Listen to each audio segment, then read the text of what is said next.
Good evening everyone. তোমাদের প্রত্যেককে আজকের এই উইংস একাডেমির যে ডেমো সেশনটা রয়েছে তাতে সবাইকে স্বাগত। যারা যারা জয়েন করেছো আহ, এখন পর্যন্ত তাদের প্রত্যেককে ওয়েলকাম করছি আমাদের তরফ থেকে, আমাদের এন্টায়ার একাডেমির তরফ থেকে। এর সাথে সাথে তোমাদেরকে জানাচ্ছি যে আজকে আমরা যে ক্লাসটা করব সেই ক্লাসটা মোটামুটি একটা ডেমো সেশনে যেরকম ভাবে আমরা ক্লাস করি, যে কিছু ইনফরমেশন অ্যাবাউট উইংস একাডেমি এবং তারপরে একটা কোনো পার্টিকুলার টপিক ধরে সেই টপিকটার উপরে একটু ডিসকাস করব। ঠিক আছে? আশা করি তোমরা প্রত্যেকেই ফিজিক্যাল এডুকেশন ব্যাকগ্রাউন্ডের, আইদার বিপিএড অথবা এমপিএড করছো বা কমপ্লিট করেছো, এবং সেইটা ধরে নিয়েই কিন্তু আমরা মোটামুটি ক্লাসটা করব। ফলত ক্লাসটা স্ট্যান্ডার্ড কিরকম থাকতে পারে সেই সম্পর্কে ধরে রাখতে পারো বিপিএড এবং এমপিএড এ আমাদের যেরকম ক্লাস প্রয়োজন হয় সেই মোতাবেকই থাকবে। সর্বোপরি আমাদের যে উইংস একাডেমি আমরা কাজ করছি এটা নিয়ে, সেইটা কিন্তু আমরা টার্গেট করেছি মূলত টিজিটি এবং পিজিটির মতো কম্পিটিটিভ এক্সামগুলোকে। তো ক্লাসটা কিন্তু এন্টায়ারলি টিজিটি পিজিটি তে যে ধরনের কোয়েশ্চেন এসে থাকে এবং যে ধরনের আহ, চর্চা আমাদেরকে করতে হয় তার উপর ভিত্তি করে কিন্তু হবে। বাই দ্য ওয়ে, আমার নাম সুমন জালাল। তোমাদের আহ, আজকের ক্লাসটা আমি কন্ডাক্ট করব এবং উইংস একাডেমিতে যারা পড়ান তাদের মধ্যে আমি একজন। এবং মূলত এই বিষয়টা কিভাবে শুরু হয়েছে বা কিভাবে আমরা কাজ করছি ক্লাসের মধ্যে আমরা এই পুরোটাই কিন্তু ডিসকাস করব। আরো একবার প্রত্যেককে শুভ সন্ধ্যা এবং ওয়েলকাম জানাচ্ছি আমাদের এই ফ্রি সেশনটাতে। আশা করছি তোমাদের আজকের সেশনটা সবার ভালো লাগবে। যদি ভালো লাগে তাহলে একটু রেসপন্স করো প্রত্যেকে। আর এটাও আমি ধরে নিয়ে এগোচ্ছি যে যেহেতু তোমরা এই সেশনটা অ্যাটেন্ড করছো, সেক্ষেত্রে তোমাদের মূলত টার্গেট কিন্তু আমি ধরে নিচ্ছি এই ধরনের চাকরির পরীক্ষাগুলো রয়েছে। ঠিক আছে? তো সেইটা ধরে নিয়েই আমরা ক্লাসটা এগোবো। টাইম ছিল 7টা থেকে, আর হয়তো 1 বা 2 মিনিট আমরা ওয়েট করব, তারপরে আমরা হচ্ছে ক্লাসটাকে কিন্তু স্টার্ট করব। ঠিক আছে? আচ্ছা, এই সময়ের মধ্যে আমরা দু একটা কথা আর একটু বলে নিচ্ছি। তার আগে আমি আহ, একটু স্ক্রিনটা শেয়ার করছি তোমাদের সামনে। তোমরা কাইন্ডলি একটু আমাকে জানিও যে স্ক্রিনটা প্রপারলি শেয়ার হয়েছে কিনা। একটু কাইন্ডলি কনফার্ম করো যে স্ক্রিনটা শেয়ার হয়েছে কিনা। হ্যাঁ স্যার, সবাইকে ঠিক আছে। দেখতে? ওকে, ঠিক আছে, বেশ। চলো তাহলে আমরা ধীরে ধীরে ক্লাসটার মধ্যে আসছি। দেখো, মূলত এখানে আহ, একেবারে পড়াশোনার জায়গাটা বা একেবারে ক্লাসটা শুরু করার ঠিক আগে আমরা একটু কথা বলে নেব এইভাবে যে আমরা কেন এই ক্লাসটা করব, কেন উইংস একাডেমিতে আমরা মানে ধরে রাখতে পারো যে বাংলা মিডিয়ামেতেই কেন আমরা ফিজিক্যাল এডুকেশন সম্পর্কে এই ক্লাসগুলো নিচ্ছি এবং এগুলোর মূলত উদ্দেশ্য কি। ঠিক আছে? এটা যদি ক্ল্যারিটি থাকে তাহলে কিন্তু ক্লাসটা বুঝতে এবং ক্লাসটা করতে আশা করি তোমাদের সুবিধা হবে। খুব ছোট্ট করে বললে এটা বলা যেতে পারে যে উইংস একাডেমি মূলত খুবই নতুন একটা প্ল্যাটফর্ম এবং তোমাদের মতো সবার আহ, মানে ভালোবাসা পেয়েই এটা মূলত এগিয়ে চলেছে এবং আশা করছি আগামী দিনেও সেটা পাওয়া যাবে।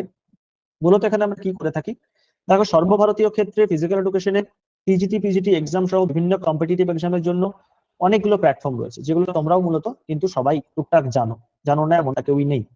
কিন্তু ডেডিকেটেডলি বাংলাতে পড়ানো হয় এবং আমাদের মাতৃভাষায় বিষয়টাকে চর্চার মধ্যে আমরা নিয়ে আসতে পারি, এই জায়গাটা সামহাও আমার মনে হয়েছিল যে কোথাও একটা ডেফিসিয়েন্সি রয়েছে, কোথাও একটা ঘাটতি রয়েছে। সেই ঘাটতিটাকে পূরণ করার লক্ষ্যই আমাদের এখানকার মূল একটা অবজেক্টিভ তোমরা বলতে পারো, যাতে করে বাংলা ভাষায় আমরা এই চর্চাটা করতে পারি।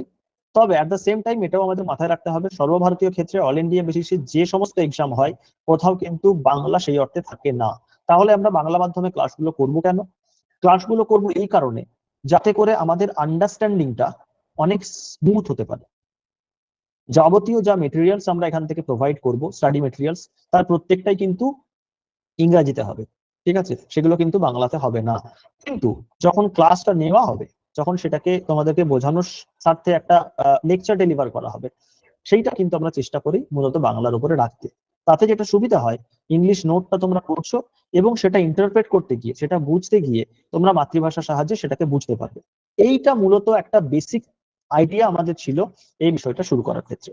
ঠিক আছে? এবং আমি এটা লক্ষ্য করেছি যে টিজিটি পিজিটি পরীক্ষার ক্ষেত্রে হোক বা অন্যান্য যে কোনো কম্পিটিটিভ এক্সামের ক্ষেত্রে হোক, আমাদের একটা প্রবলেম থাকে কি, আমরা কনসেপচুয়াল আন্ডারস্ট্যান্ডিং এর জায়গাটায় খানিকটা ল্যাক করে যায়। তার ফলে আলটিমেটলি দেখা যায় যে কিছু এমন কোয়েশ্চেন থাকে যেগুলো আমরা হয়তো সাকসেসফুলি করে আসতে পারি না। এই ঘাটতিটা যাতে না থাকে, সেই ঘাটতিটা যাতে আমরা পূরণ করতে পারি, সেই উদ্দেশ্যে কিন্তু আমাদের এই পা বাড়ানো। তবে মূলত যেটা আমরা দেখবো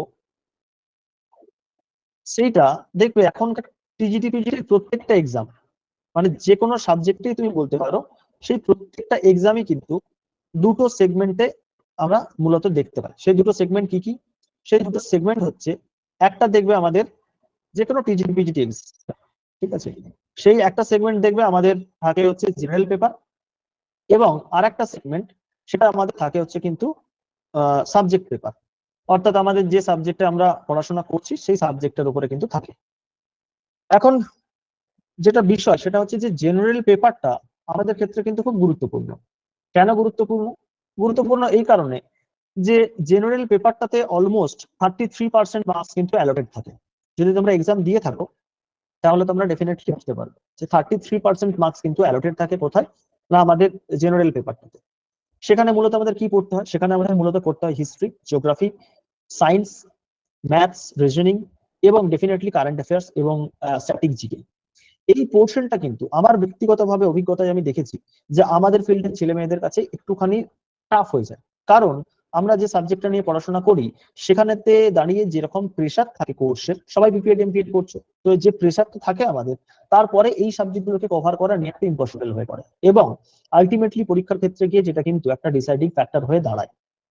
ঠিক আছে, এছাড়া যে বিষয়টা আমাদেরকে রেগুলার বেসিসে করতে হবে সেটা হচ্ছে যে বর্তমান সময়ে একটা ট্রেন্ড দেখা যাচ্ছে যে স্পোর্টস এর কিছু ওরা কারেন্ট অ্যাফেয়ার্স দিচ্ছে।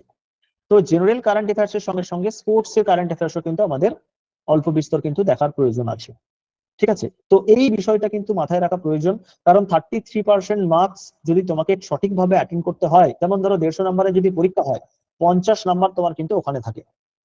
তো এই বেসিক ব্যাপারটার জন্যই কিন্তু আমাদের জেনারেল পেপারটাকে অত্যন্ত গুরুত্ব দিয়ে দেখা প্রয়োজন। এবং তোমাদের মানে জানার সূত্রে আমি জানিয়ে রাখি যে আমাদের এই প্ল্যাটফর্মটাতে একই ফিজে, যে ফিজ দিয়ে তোমরা ভর্তি হবে আর কি, সেটা একটা মান্থলি ফিজ এখানে আমরা নিয়ে থাকি, সেই একই ফিজে কিন্তু সাবজেক্ট পেপারের সঙ্গে সঙ্গে ডেডিকেটেডলি জেনারেল পেপারের কিন্তু তোমরা অ্যাক্সেস পাবে, এবং জেনারেল পেপারের ক্লাসও কিন্তু তোমরা প্রপারলি পাবে, যেখানে কিন্তু একদম টপিক ওয়াইজ হিস্ট্রি, জিওগ্রাফি, তোমার maths, science, current affairs, GK এগুলো নিয়ে আলোচনা হয়। এছাড়া আমি ব্যক্তিগতভাবে প্রত্যেক দিনকার কারেন্ট অ্যাফেয়ার্স যারা এখানে পড়ে অলরেডি তাদের থেকেও তোমরা কারোর থেকে না কারোর থেকে জানতে পেরেছো, তাদের থেকে জেনে নিও, বা তাদের থেকে চাইলে দু একটা কপি স্যাম্পল হিসেবে দেখতেও পারো। প্রত্যেক দিনের কারেন্ট অ্যাফেয়ার্স কিন্তু আমি গ্রুপে প্রোভাইড করি, এবং ডেইলি কারেন্ট অ্যাফেয়ার্স তোমরা যদি দেখতে থাকো তাহলে দেখবে একটা সুবিধা হবে, যেটা যে কোনো একদিনে তোমাদের ওই প্রেশারটা হবে না যে একদিনে আমাকে এক মাসের কারেন্ট অ্যাফেয়ার্স পড়তে হবে। তো এই বিষয়টা কিন্তু একটুখানি মাথায় রেখো। এবং আমি বলছি, চাকরি পাওয়া এবং না পাওয়ার মধ্যে যদি সব থেকে ভাইটাল কোনো জায়গা থেকে থাকে সেটা হচ্ছে জেনারেল পেপার। তো সেই জেনারেল পেপারটাকে কিন্তু আমরা স্পেশালি এখানে ইম্পর্টেন্স অনেক বেশি দিয়ে করে থাকি, এবং সেটা কিন্তু আমি বলবো যে এই একাডেমিতে যারা পড়াশোনা করছে বা এই একাডেমিতে যারা আপাতত যুক্ত রয়েছে, তারা কিন্তু সেই গুরুত্বটা যথেষ্ট ভালোভাবেই বুঝতে পারে বলে আমার ধারণা। ঠিক আছে, আচ্ছা, এর সাথে আর যে বিষয়টা বলার রয়েছে সেটা হচ্ছে ফিজিক্যাল এডুকেশন। এবার ফিজিক্যাল এডুকেশনের ক্ষেত্রে তোমাদেরকে জানিয়ে রাখি যে এই ক্ষেত্রে কিন্তু আমরা একদম প্রপারলি আমাদের তৈরি করা নোটস স্টাডি মেটেরিয়াল হিসেবে কিন্তু দিয়ে থাকি। ঠিক আছে, একদম প্রপারলি তৈরি করা যে নোটস সেটা স্টাডি মেটেরিয়াল হিসেবে দিয়ে থাকি। তার একটা দুটো স্পেসিমেন কপি তোমাদেরকে আজকে আমি দেখিয়েও দেবো, যেহেতু ডেমো ক্লাস তোমরা করছো, বোঝার জন্য নিঃসন্দেহে এসেছো যে কিরকম ভাবে ক্লাস হয়, কিরকম ভাবে করতে হবে, সেই বোঝার জানার জায়গাটা যাতে প্রপারলি তোমরা বুঝে যেতে পারো, সেই চেষ্টাটা আমি আজকের ক্লাসে ডেফিনেটলি করব। ঠিক আছে, আচ্ছা, এর সাথে আর আমরা কি দেখবো? এর সাথে আর একটা পেপার যেটা কিন্তু খুব ভাইটাল হয়ে দাঁড়ায়, সেটা হচ্ছে গিয়ে আমাদের জেনারেল পেপার, সাবজেক্ট পেপারের সঙ্গে সঙ্গে আরেকটি পেপার থাকে যেটা হচ্ছে ল্যাঙ্গুয়েজ পেপার। এটাও আশা করি তোমরা প্রত্যেকে জানো। তো এই ল্যাঙ্গুয়েজ পেপারটাও কিন্তু যতটা সম্ভব হয়, কারণ সাবজেক্ট জেনারেল পেপার পড়ার পরে ল্যাঙ্গুয়েজ পেপার পড়ার মতো ডেডিকেটেডলি সময় খুব একটা প্র্যাকটিক্যালি পাওয়া যায় না, আর যতটা পাওয়া যায় সেইটা কিন্তু আমরা চেষ্টা করি একটা গাইডেন্স দেওয়ার, একটা সাপোর্ট দেওয়ার, বিশেষত ইংলিশ, বেসিক হিন্দি, এই জায়গাগুলো কিন্তু চেষ্টা করা হচ্ছে যে যাতে করে তোমাদের সঙ্গে আমরা একটা শেয়ার করার মতো জায়গায় আসতে পারি। দেখো, এইটা বেসিক্যালি আমাদের একটা বানানো নোটস, যেটা হচ্ছে মূলত হিস্ট্রি অফ ফিজিক্যাল এডুকেশনের উপরে। আমি জাস্ট নোটসটা 1 মিনিটের মধ্যে দেখাচ্ছি যে কিভাবে আমরা জিনিসটাকে অ্যাপ্রোচ করেছি এবং কিভাবে এটাকে বানানো হয়েছে। ঠিক আছে, দেখো এটা হিস্ট্রি অফ ফিজিক্যাল এডুকেশন। সেই নোটসটা আমরা মূলত যেভাবে বানিয়েছি, যে বিভিন্ন যে দেশগুলো রয়েছে, গ্রিস রয়েছে, তারপর তার বিভিন্ন আহ, যে সময়গুলো, যুগগুলো, Homeric period, Spartan period, early Athenian period, এই সমস্ত গুলো নিয়ে আমরা একদম পয়েন্ট ওয়াইজ কিন্তু এখানে দেওয়া রয়েছে, এবং প্রত্যেকটা জিনিস কিন্তু লাইনার হিসেবে দেওয়া রয়েছে, যাতে করে প্রয়োজনীয় তথ্যটুকু ছাড়া তোমাদের উপর এক্সট্রা প্রেশার না পড়ে। এবং যেটা গোটা নোটসটার তোমরা যদি দেখো, সমস্ত ধরনের ছোট ছোট ছোট ছোট করে কিন্তু নোটস হিসাবে দেওয়া রয়েছে। ঠিক আছে, তার সঙ্গে তোমার হচ্ছে রোম, গ্রিসের পর দেখো রয়েছে রোম। ঠিক আছে, letter Roman period, early Roman period, তারপর তোমার হচ্ছে জার্মানি রয়েছে, সুইডেন রয়েছে। প্রত্যেকটা কিন্তু ওয়ান লাইনার হিসাবেই তোমাদের দেওয়া রয়েছে। এর সঙ্গে তোমার ডেনমার্ক রয়েছে, রাশিয়া রয়েছে, জাপান রয়েছে। ঠিক আছে, ইন্ডিয়া, ইন্ডিয়া অনেক ডিটেলে রয়েছে, যেখানে বেদিক এজ, এপিক এজ বা মহাকাব্যের সময়, হিস্টোরিক্যাল এজ বা ঐতিহাসিক সময়, নালন্দান পিরিয়ড, রাজপুত পিরিয়ড, মুসলিম পিরিয়ড বা মেডাইভাল এরা, যেটা আমাদের ইন্ডিয়ান হিস্ট্রিতে আমরা পড়ে থাকি, ব্রিটিশ পিরিয়ড। এই প্রত্যেকটা কিন্তু আমরা এখানেতে অনেক গুরুত্ব দিয়ে এবং অনেক আহ, মানে যথেষ্ট পরিমাণে ডিটেলেই কিন্তু আলোচনা করে থাকি।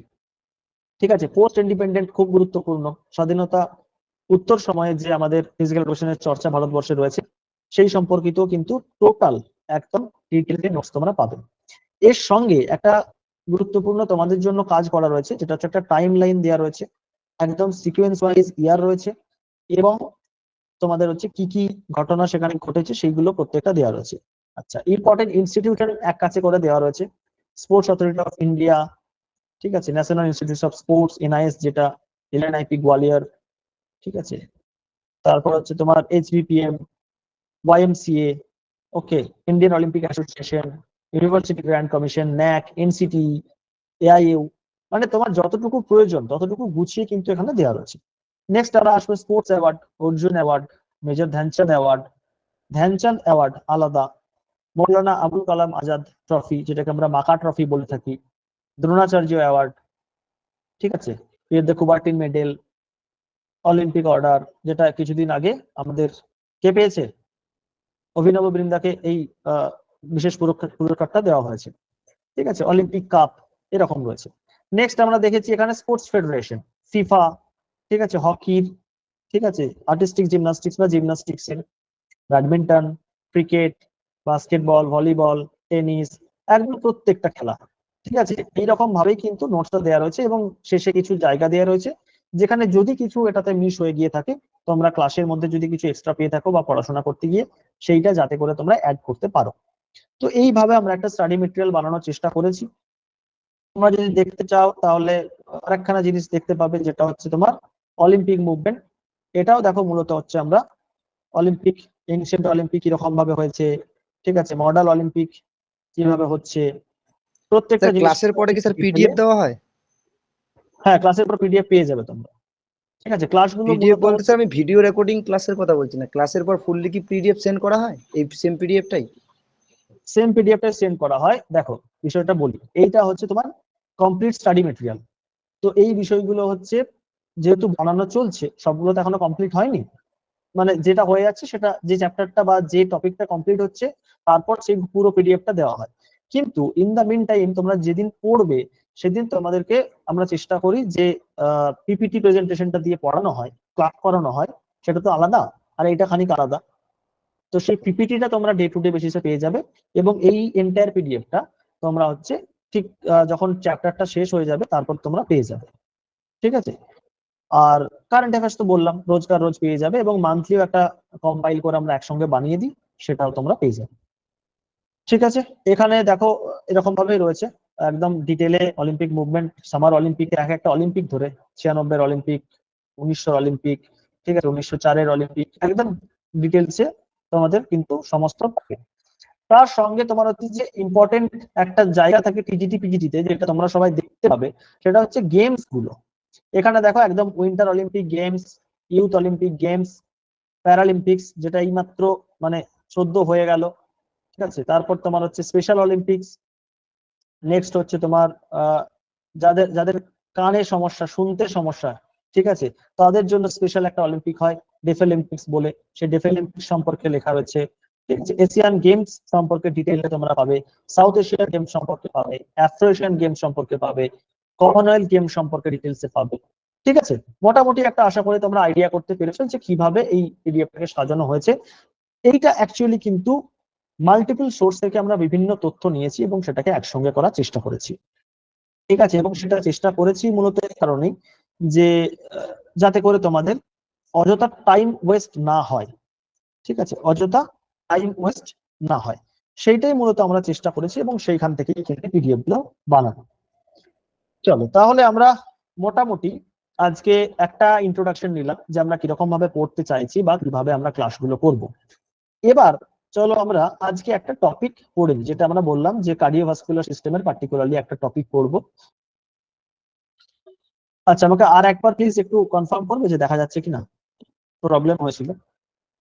হ্যাঁ স্যার দেখা যাচ্ছে। ভিজিবল। ঠিক আছে, ইয়েস স্যার, ভিজিবল। ওকে ওকে ওকে ঠিক আছে। চলো দেখো, আমরা হার্ট সম্পর্কে পড়বো। ঠিক আছে, হার্ট সম্পর্কে এন্টায়ারলি পড়বো, একটু ডিটেলে পড়বো, যেটা মূলত হয়তো এমপিএড এ যতটা পড়ছো তারপরেও খানিকটা আমরা ডিটেলসে যাওয়ার চেষ্টা করবো, সেইটা কিন্তু একটুখানি খেয়াল করবে। প্রথম আমরা ইন্ট্রোডাকশন দেখবো। ঠিক আছে, যে একটা কোশ্চেন করলে যে কোনটা রোজ রোজ পাবে, এই ধরনের পিপিটিটা তোমরা রোজ রোজ পেয়ে যাবে। আচ্ছা, তো হার্ট কিন্তু বেসিক্যালি একটা মাসকিউলার অর্গান, অর্থাৎ এটা একটা পার্টিকুলার টাইপস অফ মাসল দিয়ে তৈরি। ঠিক আছে, এর কাজ কি?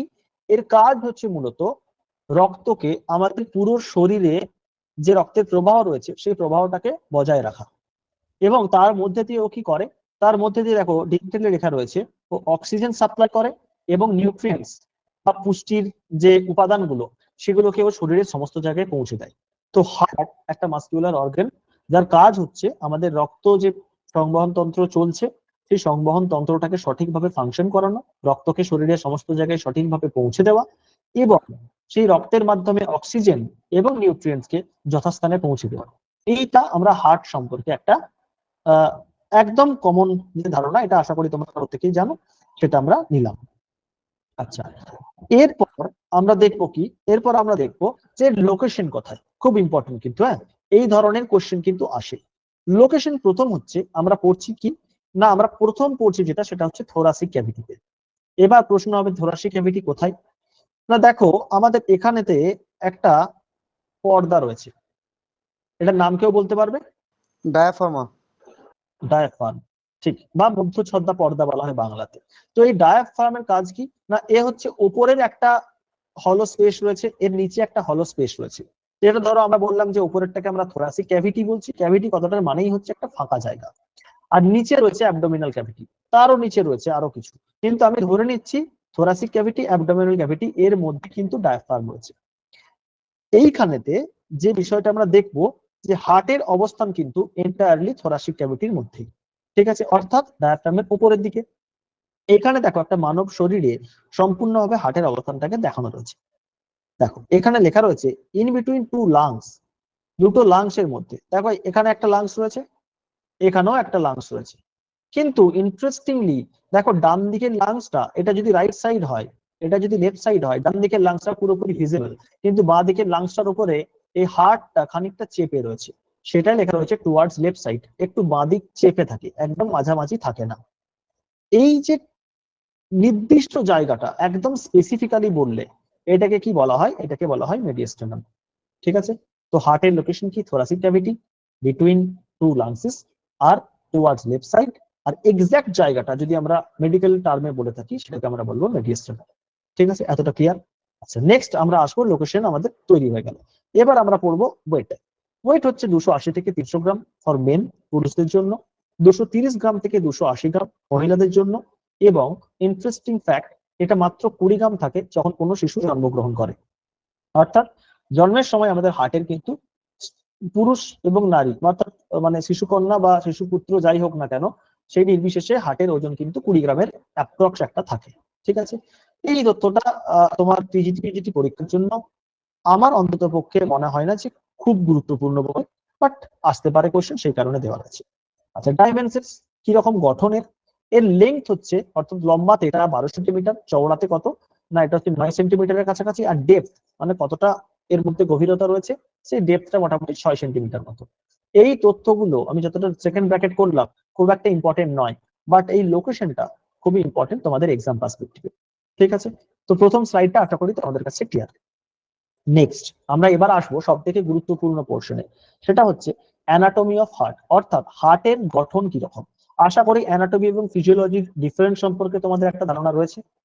ঠিক আছে, যদি না থাকে আমি এক লাইনে বলছি, অ্যানাটমি আমাদের গঠনগত বিষয় নিয়ে আলোচনা করে, আর ফিজিওলজি আমাদের ফাংশনস অর্থাৎ আমাদের কার্যগত বিষয় নিয়ে আলোচনা করে, যে তার কাজ কি। ঠিক আছে, হার্টের গঠন নিয়ে পড়লে আমরা হার্টের অ্যানাটমি পড়বো, আবার হার্টের কাজ কিরকম কিরকম ভাবে সে ফাংশন করছে সেইটা পড়তে গেলে আমরা ফিজিওলজি পড়বো। ঠিক আছে, তো এখন আমরা যেটা দেখবো, আগে গঠনটা ভালো করে বুঝবো যে হার্ট কিরকম ভাবে কোথায় অবস্থান করছে সেটা দেখলাম, কিরকম তার ডাইমেনশন সেটা দেখলাম। এবার হার্টকে আমরা একটু কাটাছেঁড়া করবো, করে দেখবো তার মধ্যে কি কি আছে। খুব কমন যেগুলো সেগুলো তোমরা জানো, দুটো এট্রিয়া রয়েছে বা অলিন্দ রয়েছে, যেগুলোকে আমরা আপার চেম্বার বলছি, অর্থাৎ উপরের দিকে রয়েছে। সেগুলো কি কি? Right atrium, left atrium. আমি ছবিতে দেখাচ্ছি, ঠিক আছে, কোনো টেনশনের জায়গা নেই, শুধু মাথায় রেখো দুটো এট্রিয়াম যেগুলো হচ্ছে আপার উপরের দিকে থাকে, দুটো ভেন্ট্রিকেলস, এটাকে আমরা বলি নিলয়। ঠিক আছে, তো নিলয় হচ্ছে নিচে থাকে, এই ভেন্ট্রিকেল গুলো লোয়ার চেম্বার্স।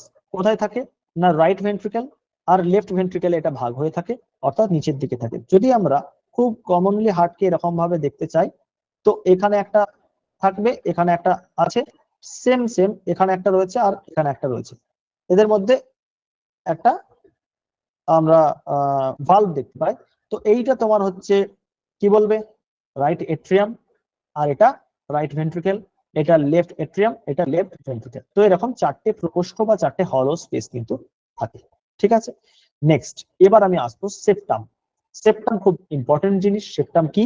সেপ্টাম হচ্ছে এই যে জিনিসটা আমরা পড়লাম, এই যে চারটে জায়গা রয়েছে তার মাঝখানে তো কিছু স্পেস রয়েছে যেটা ওদেরকে আলাদা করে রেখেছে।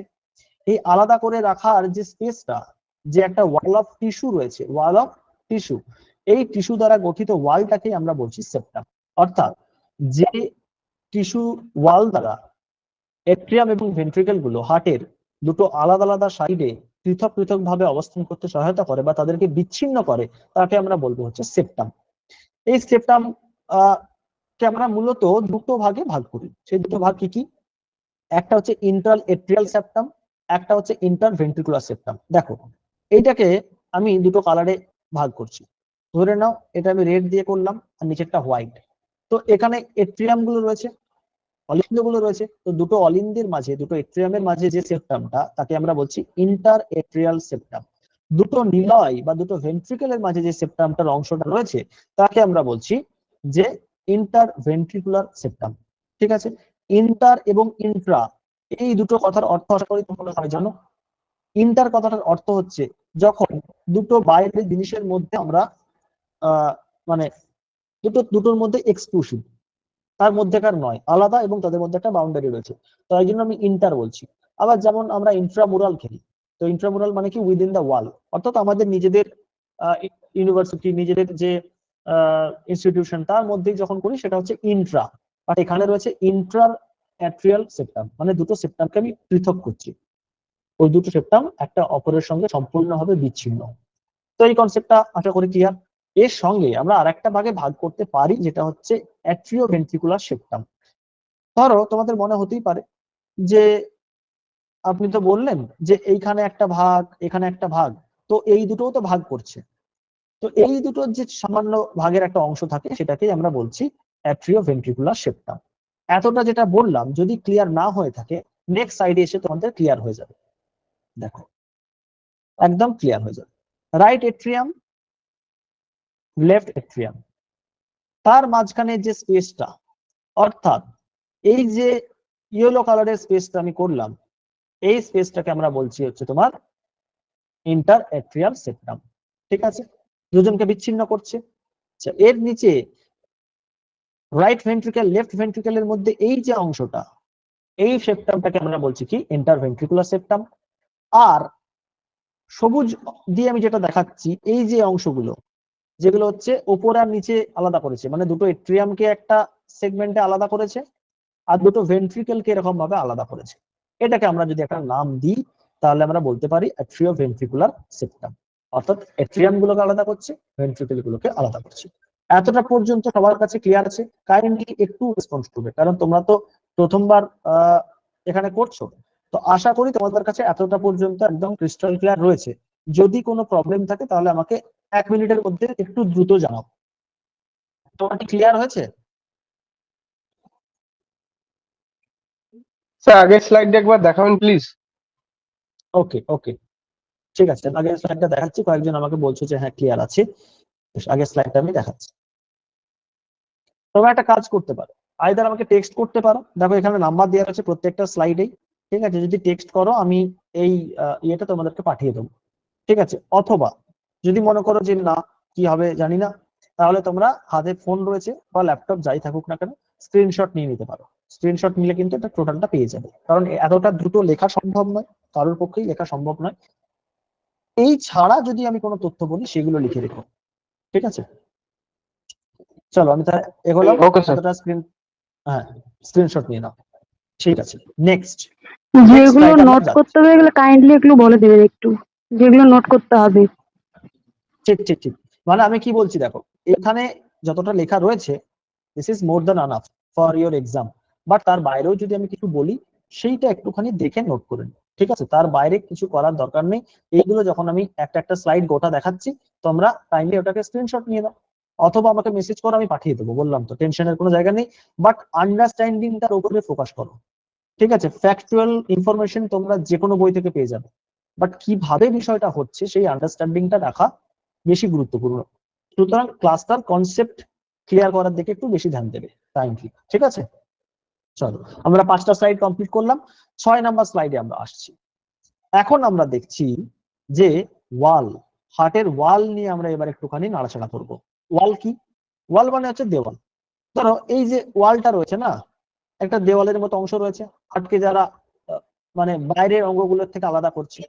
তো এই যে ওয়ালটা, এই ওয়ালটা নিয়ে আমরা এখন একটুখানি আলোচনা করব, ঠিক আছে? সেই ওয়ালটা কিরকম ভাবে আছে, খুব গুরুত্বপূর্ণ, খুব ইম্পর্টেন্ট। কাইন্ডলি দেখবে যে এই ওয়ালটা কি বলছে, ভেন্ট্রিকেল গুলো মানে নিচের যেগুলো রয়েছে নিলয়ের ওয়াল গুলো কিন্তু অবভিয়াসলি থিকার হয়, অর্থাৎ বেশি মোটা হয় এট্রিয়ামের ওয়ালের থেকে। তোমরা এটুকু জানো যে কোন একটা ধরো মাসল, তার ভলিউমটা অনেক বড়, ধরো এত বড় একখানা মাসল, ঠিক আছে?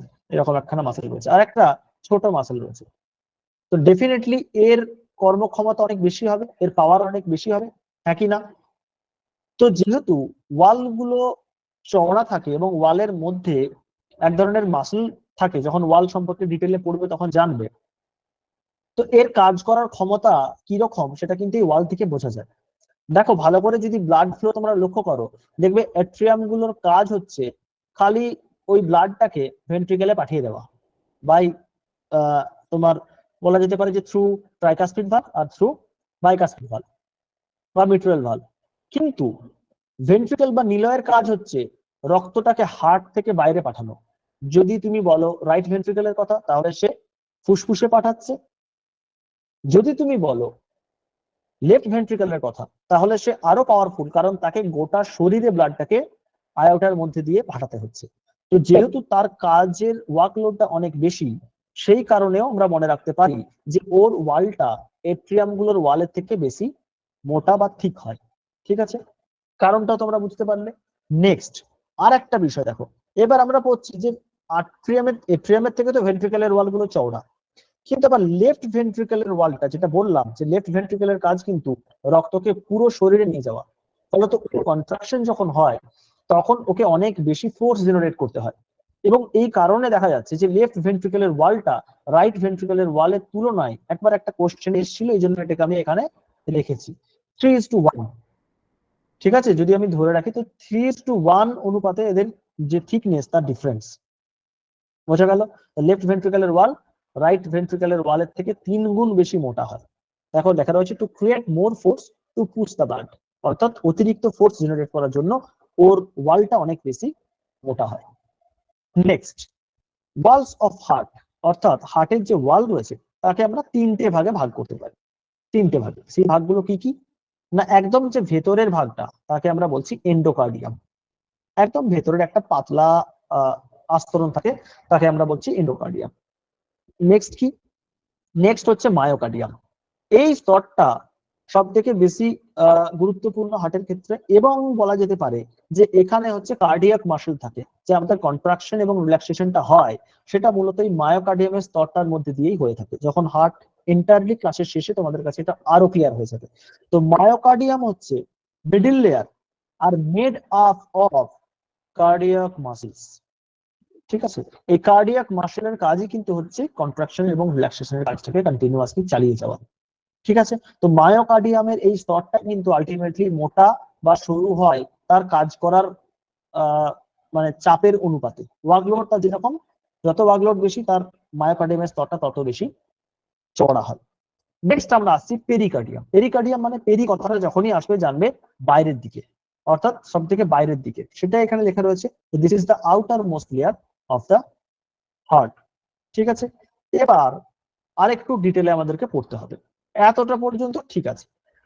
ওকে, এন্ডোকার্ডিয়াম, মায়োকার্ডিয়াম, পেরিকার্ডিয়াম। টিজিটি পরীক্ষা যদি তোমরা দেখো তাহলে এটা আই থিঙ্ক কভার করে যাবে। বাট যদি তোমরা পিজিটি বা পোস্ট গ্রাজুয়েটের পরীক্ষাগুলো দিতে যাও বা ইউজিসি নেটের মতো কোনো পরীক্ষা দিতে যাও, তখন দেখবে পেরিকার্ডিয়ামের আবার ভাগকে তোমাকে ফার্দার করতে হচ্ছে। সেটাও দেখো, পেরিকার্ডিয়ামটাকে মানে যেটা সব থেকে বাইরের স্তর, তাকে আমরা ফের তিনটে ছোট ছোট ভাগে ভাগ করতে পারি। সেই নামগুলো কিন্তু খুব ইম্পর্টেন্ট, কাইন্ডলি তোমরা এটাকে নোট করবে অথবা স্ক্রিনশট নেবে। First one is fibrous pericardium, যেটা সব থেকে বাইরের দিক, মানে পেরিকার্ডিয়ামের বাইরের দিক। নেক্সট হচ্ছে প্যারাইটাল পেরিকার্ডিয়াম, আর তার সব থেকে ভেতরে মানে জাস্ট মায়োকার্ডিয়ামের গায়ে গায়ে লেগে রয়েছে হচ্ছে ভিসেরাল পেরিকার্ডিয়াম।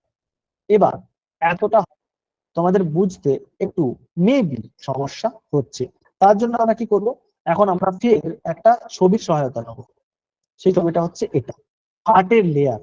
ঠিক আছে, এই যে গোলাপি গোলাপি পোর্শনটা, এইটা কিন্তু হচ্ছে তোমার মায়োকার্ডিয়াম। ঠিক আছে, এই যে গোলাপি পোর্শনটা এটা হচ্ছে মায়োকার্ডিয়াম।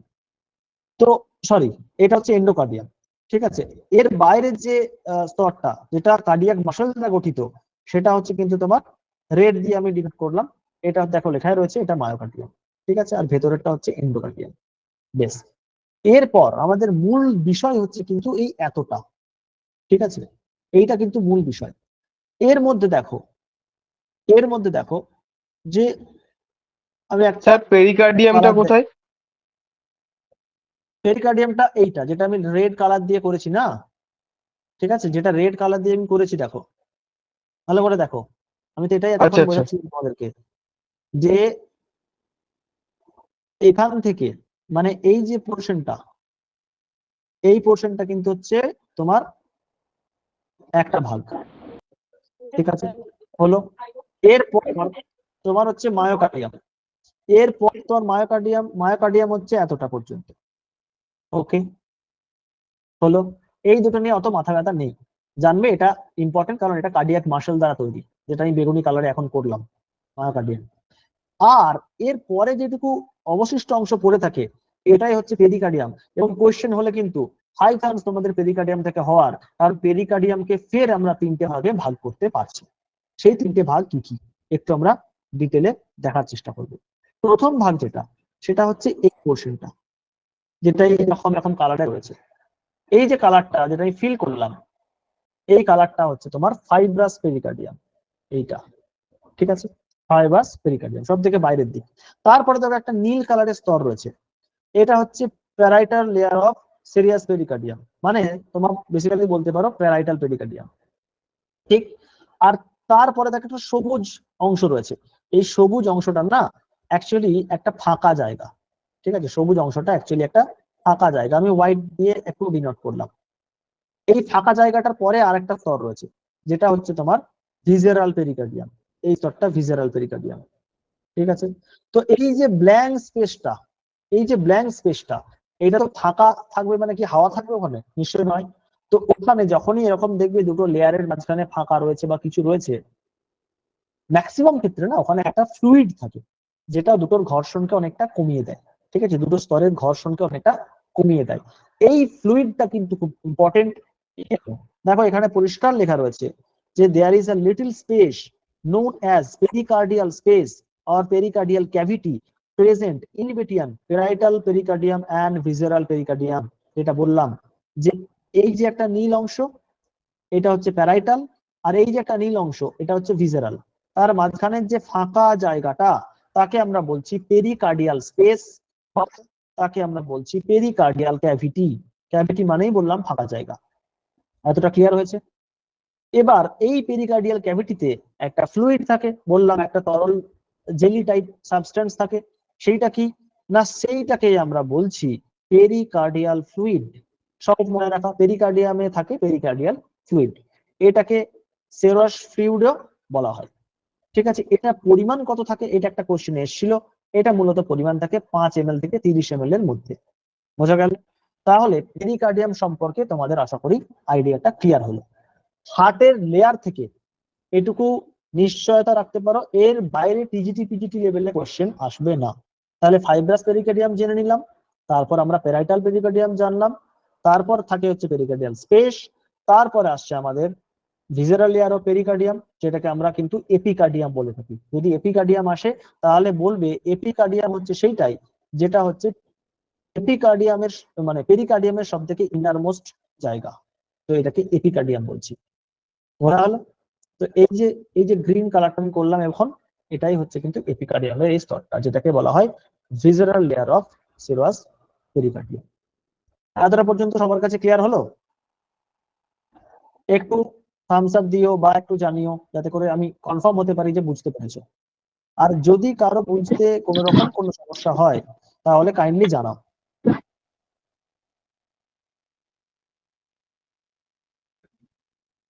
হ্যাঁ কল্যাণ, কিছু বলবে কি? তুমি বোধহয় হ্যান্ড রেজ করেছো। ওকে, আশা করি সবার কাছে ক্লিয়ার আছে। বেশ, এতটা পর্যন্ত আমরা দেখলাম। এরপর আমরা তার মানে হার্ট, আমি কি বললাম, হার্টের চেম্বার্স আর হার্টের ওয়াল, এই দুটো জায়গা দেখো আমরা কমপ্লিট করে ফেললাম। ঠিক আছে, এরকম 1 by 1 আমরা এগোবো। এখন আমরা আসবো হচ্ছে ভালভ অফ হার্ট, অর্থাৎ হার্টের কি কি ভালভ রয়েছে সেই জায়গাগুলো সম্পর্কে আমরা এখন এখানে ডিটেলে আলোচনা করব। ভালভস অফ হার্ট। তো ভালভস অফ হার্টে আমরা সবাই জানি যে আমাদের হার্টে মূলত 4টে ভালভ আমরা দেখা পাই, 4খানা ভালভ। সেই 4খানা ভালভের নাম আশা করি তোমরা জানো। প্রথম যে ভালভটা, যেটা আমাদের রাইট এট্রিয়াম এবং রাইট ভেন্ট্রিকেলের মধ্যে থাকে, তাকে আমরা বলি হচ্ছে ট্রাইকাসপিড ভালভ। ঠিক আছে, তো এই ট্রাইকাসপিড ভালভ কোথায় থাকে? দেখো ছবিতে দেখানো আছে পরিষ্কার। ট্রাইকাসপিড ভালভ এইটা কি? এটা হচ্ছে তোমার রাইট এট্রিয়াম, এটা হচ্ছে রাইট ভেন্ট্রিকেল। তো এর দুজনের মাঝখানে এই যে জোনটা, এখানে দেখো একটা এরকম মানে ভালভের মতো জিনিসকে দেখতে পাচ্ছি আমরা। দেখতে পাচ্ছ কি? এই দুটো সাদা অংশ দেখো, যারা এই দিকেই খালি খোলে যাতে করে ব্লাডটা রাইট এট্রিয়াম থেকে রাইট ভেন্ট্রিকেলে আসতে পারে। বোঝা গেছে? তো এই যে অংশটা, একে আমরা কি বলছি? Tricuspid valve. ঠিক আছে, একে আমরা বলছি ট্রাইকাসপিড ভালভ। হলো? আচ্ছা, এর ঠিক উল্টো দিকে, মানে এখানে হচ্ছে তোমার হচ্ছে লেফট এট্রিয়াম, এখানে লেফট ভেন্ট্রিকেল, তো এই দুজনের মাঝখানে থাকে মিটরাল ভালভ। এটাকে আমরা কি বলি বলতে পারবে কেউ? একে আমরা বলি বাইকাসপিড ভালভ। ঠিক আছে, মিটরাল ভালভকে আমরা বলে থাকি বাইকাসপিড ভালভ। তো যদি কোশ্চেন আসে যে বাইকাসপিড ভালভের আরেকটা নাম কি, তখন তোমরা বলবে হচ্ছে মিটরাল ভালভ। বোঝা গেল কি বলতে চাইলাম? দেখো সেম এখানে দুটো এরকম রয়েছে যারা কিনা ভালভের কাজটা করছে, তাকে আমরা বলছি বাইকাসপিড ভালভ। ঠিক আছে, এখন এরপর আমরা দেখব যখন রাইট ভেন্ট্রিকেলে পুরো ব্লাডটা চলে আসে, ডিঅক্সিজেনেটেড ব্লাডটা আমাদের মূলত রাইট সাইডে হার্টে থাকে। তো যখন রাইট ভেন্ট্রিকেলে ডিঅক্সিজেনেটেড ব্লাডটা এলো, ও বাইরে যাওয়ার জন্য, ফুসফুসের দিকে যাওয়ার জন্য এই রাস্তাটা নেবে ডেফিনেটলি। ওখানেও একখানা দেখো ভালভ আছে। ঠিক আছে, এটা যেহেতু ফুসফুসে যাচ্ছে, তাই তার সমার্থক শব্দ হিসাবে আমরা সেটাকে ডাইরেক্ট নাম রেখেছি যে পালমোনারি ভালভ। পালমোনারি শব্দটা যখনই তোমরা জানবে তখনই জানবে যে এটা ফুসফুস রিলেটেড। ঠিক আছে, সব সময়। ওকে, তো এই যে ভালভটা আমরা এখানে দেখতে পাচ্ছি আর একটা, এটা হচ্ছে পালমোনারি ভালভ। ঠিক আছে, এবার রক্ত ধরো লাংস থেকে ঠিকঠাক সঠিকভাবে হয়ে ফিরে এলো, মানে অক্সিজেনেট হয়ে ফিরে এলো, অক্সিজেনের সঙ্গে ফিরে এলো। কোথায় ফিরে আসবে না লেফট এট্রিয়ামে, সবাই জানি আমরা। তো লেফট এট্রিয়ামে রক্তটা আসার পর সেটা থ্রু মিট্রাল ভালভ কোথায় এসে পৌঁছাবে না লেফট ভেন্ট্রিকলে। তো রক্তটা তো আলটিমেটলি গোটা শরীরে যাবে, তো সে গোটা শরীরে কে পাঠাবে, পাঠাবে লেফট ভেন্ট্রিকল। ও যখন কন্ট্রাক্ট করবে তখন ব্লাডটা দেখো এখান থেকে এদিকে ঢুকে আয়োটার মধ্যে যাবে, এবং এই দিক দিয়ে আয়োটার এই দিক দিয়ে পুরো শরীরে, গোটা শরীরে এসে পৌঁছাবে ব্লাডটা। তো এইখানেও একখানা ভালভ রয়েছে যাকে আমরা বলবো আয়োটার নাম অনুসারে আয়োটার মুখে অবস্থিত, তাই তার নাম হচ্ছে আয়োটিক ভালভ। তাহলে চারটে ভালভ আমরা পড়লাম। কি কি ভালভ পড়লাম? ট্রাইকাসপিড ভালভ, বাইকাসপিড ভালভ, ঠিক আছে। আর দু ধরনের ভালভ পড়লাম, একটা হচ্ছে পালমোনারি ভালভ, একটা হচ্ছে আয়োটিক ভালভ। খুব গুরুত্বপূর্ণ বিষয় যেটা, সেটা হচ্ছে দেখো দুটো এট্রিয়াম, ওকে, আর দুটো ভেন্ট্রিকল, দুটো ভেন্ট্রিকল, এই দুজনের মধ্যে দুটো ভালভ আছে। কি কি বলতে পারবে? একটা হচ্ছে ট্রাইকাসপিড, কার মধ্যে রয়েছে না রাইট এট্রিয়াম আর রাইট ভেন্ট্রিকলের মধ্যে বাইকাসপিড ভালভ রয়েছে। মিট্রাল ভালভ লেফট এট্রিয়াম আর লেফট ভেন্ট্রিকলের মধ্যে রয়েছে। তো যেহেতু এট্রিয়াম আর ভেন্ট্রিকেল, এখানেও এট্রিয়াম আর ভেন্ট্রিকল, এই দুজনের মধ্যে এই ভালভটা থাকে, তাই জন্য এর নামই হয়ে গেছে অ্যাট্রিও ভেন্ট্রিকুলার ভালভ বা এভি ভালভ। কোশ্চেন আছে কিরকম ভাবে, নিচের কোনটি এভি ভালভ দিয়ে তোমাকে কোশ্চেন দিল যে pulmonary valve, aortic valve, tricuspid valve, more than one of the above, none of the above. কি উত্তর হবে? জলদি জানাও কি উত্তর হবে, একটু আনমিউট করো। অ্যাট্রিয়াম আর ভেন্ট্রিকলের মধ্যে কোন দুটো ভালভ আছে? আমি বারবার বললাম ট্রাইকাসপিড ভালভ আর বাইকাসপিড ভালভ বা মিট্রাল ভালভ। তো যদি আমার অপশনে থাকে pulmonary valve, aortic valve, tricuspid valve, none of the above, more than one of the above, কোনটা আনসার আসবে? বলো বলো।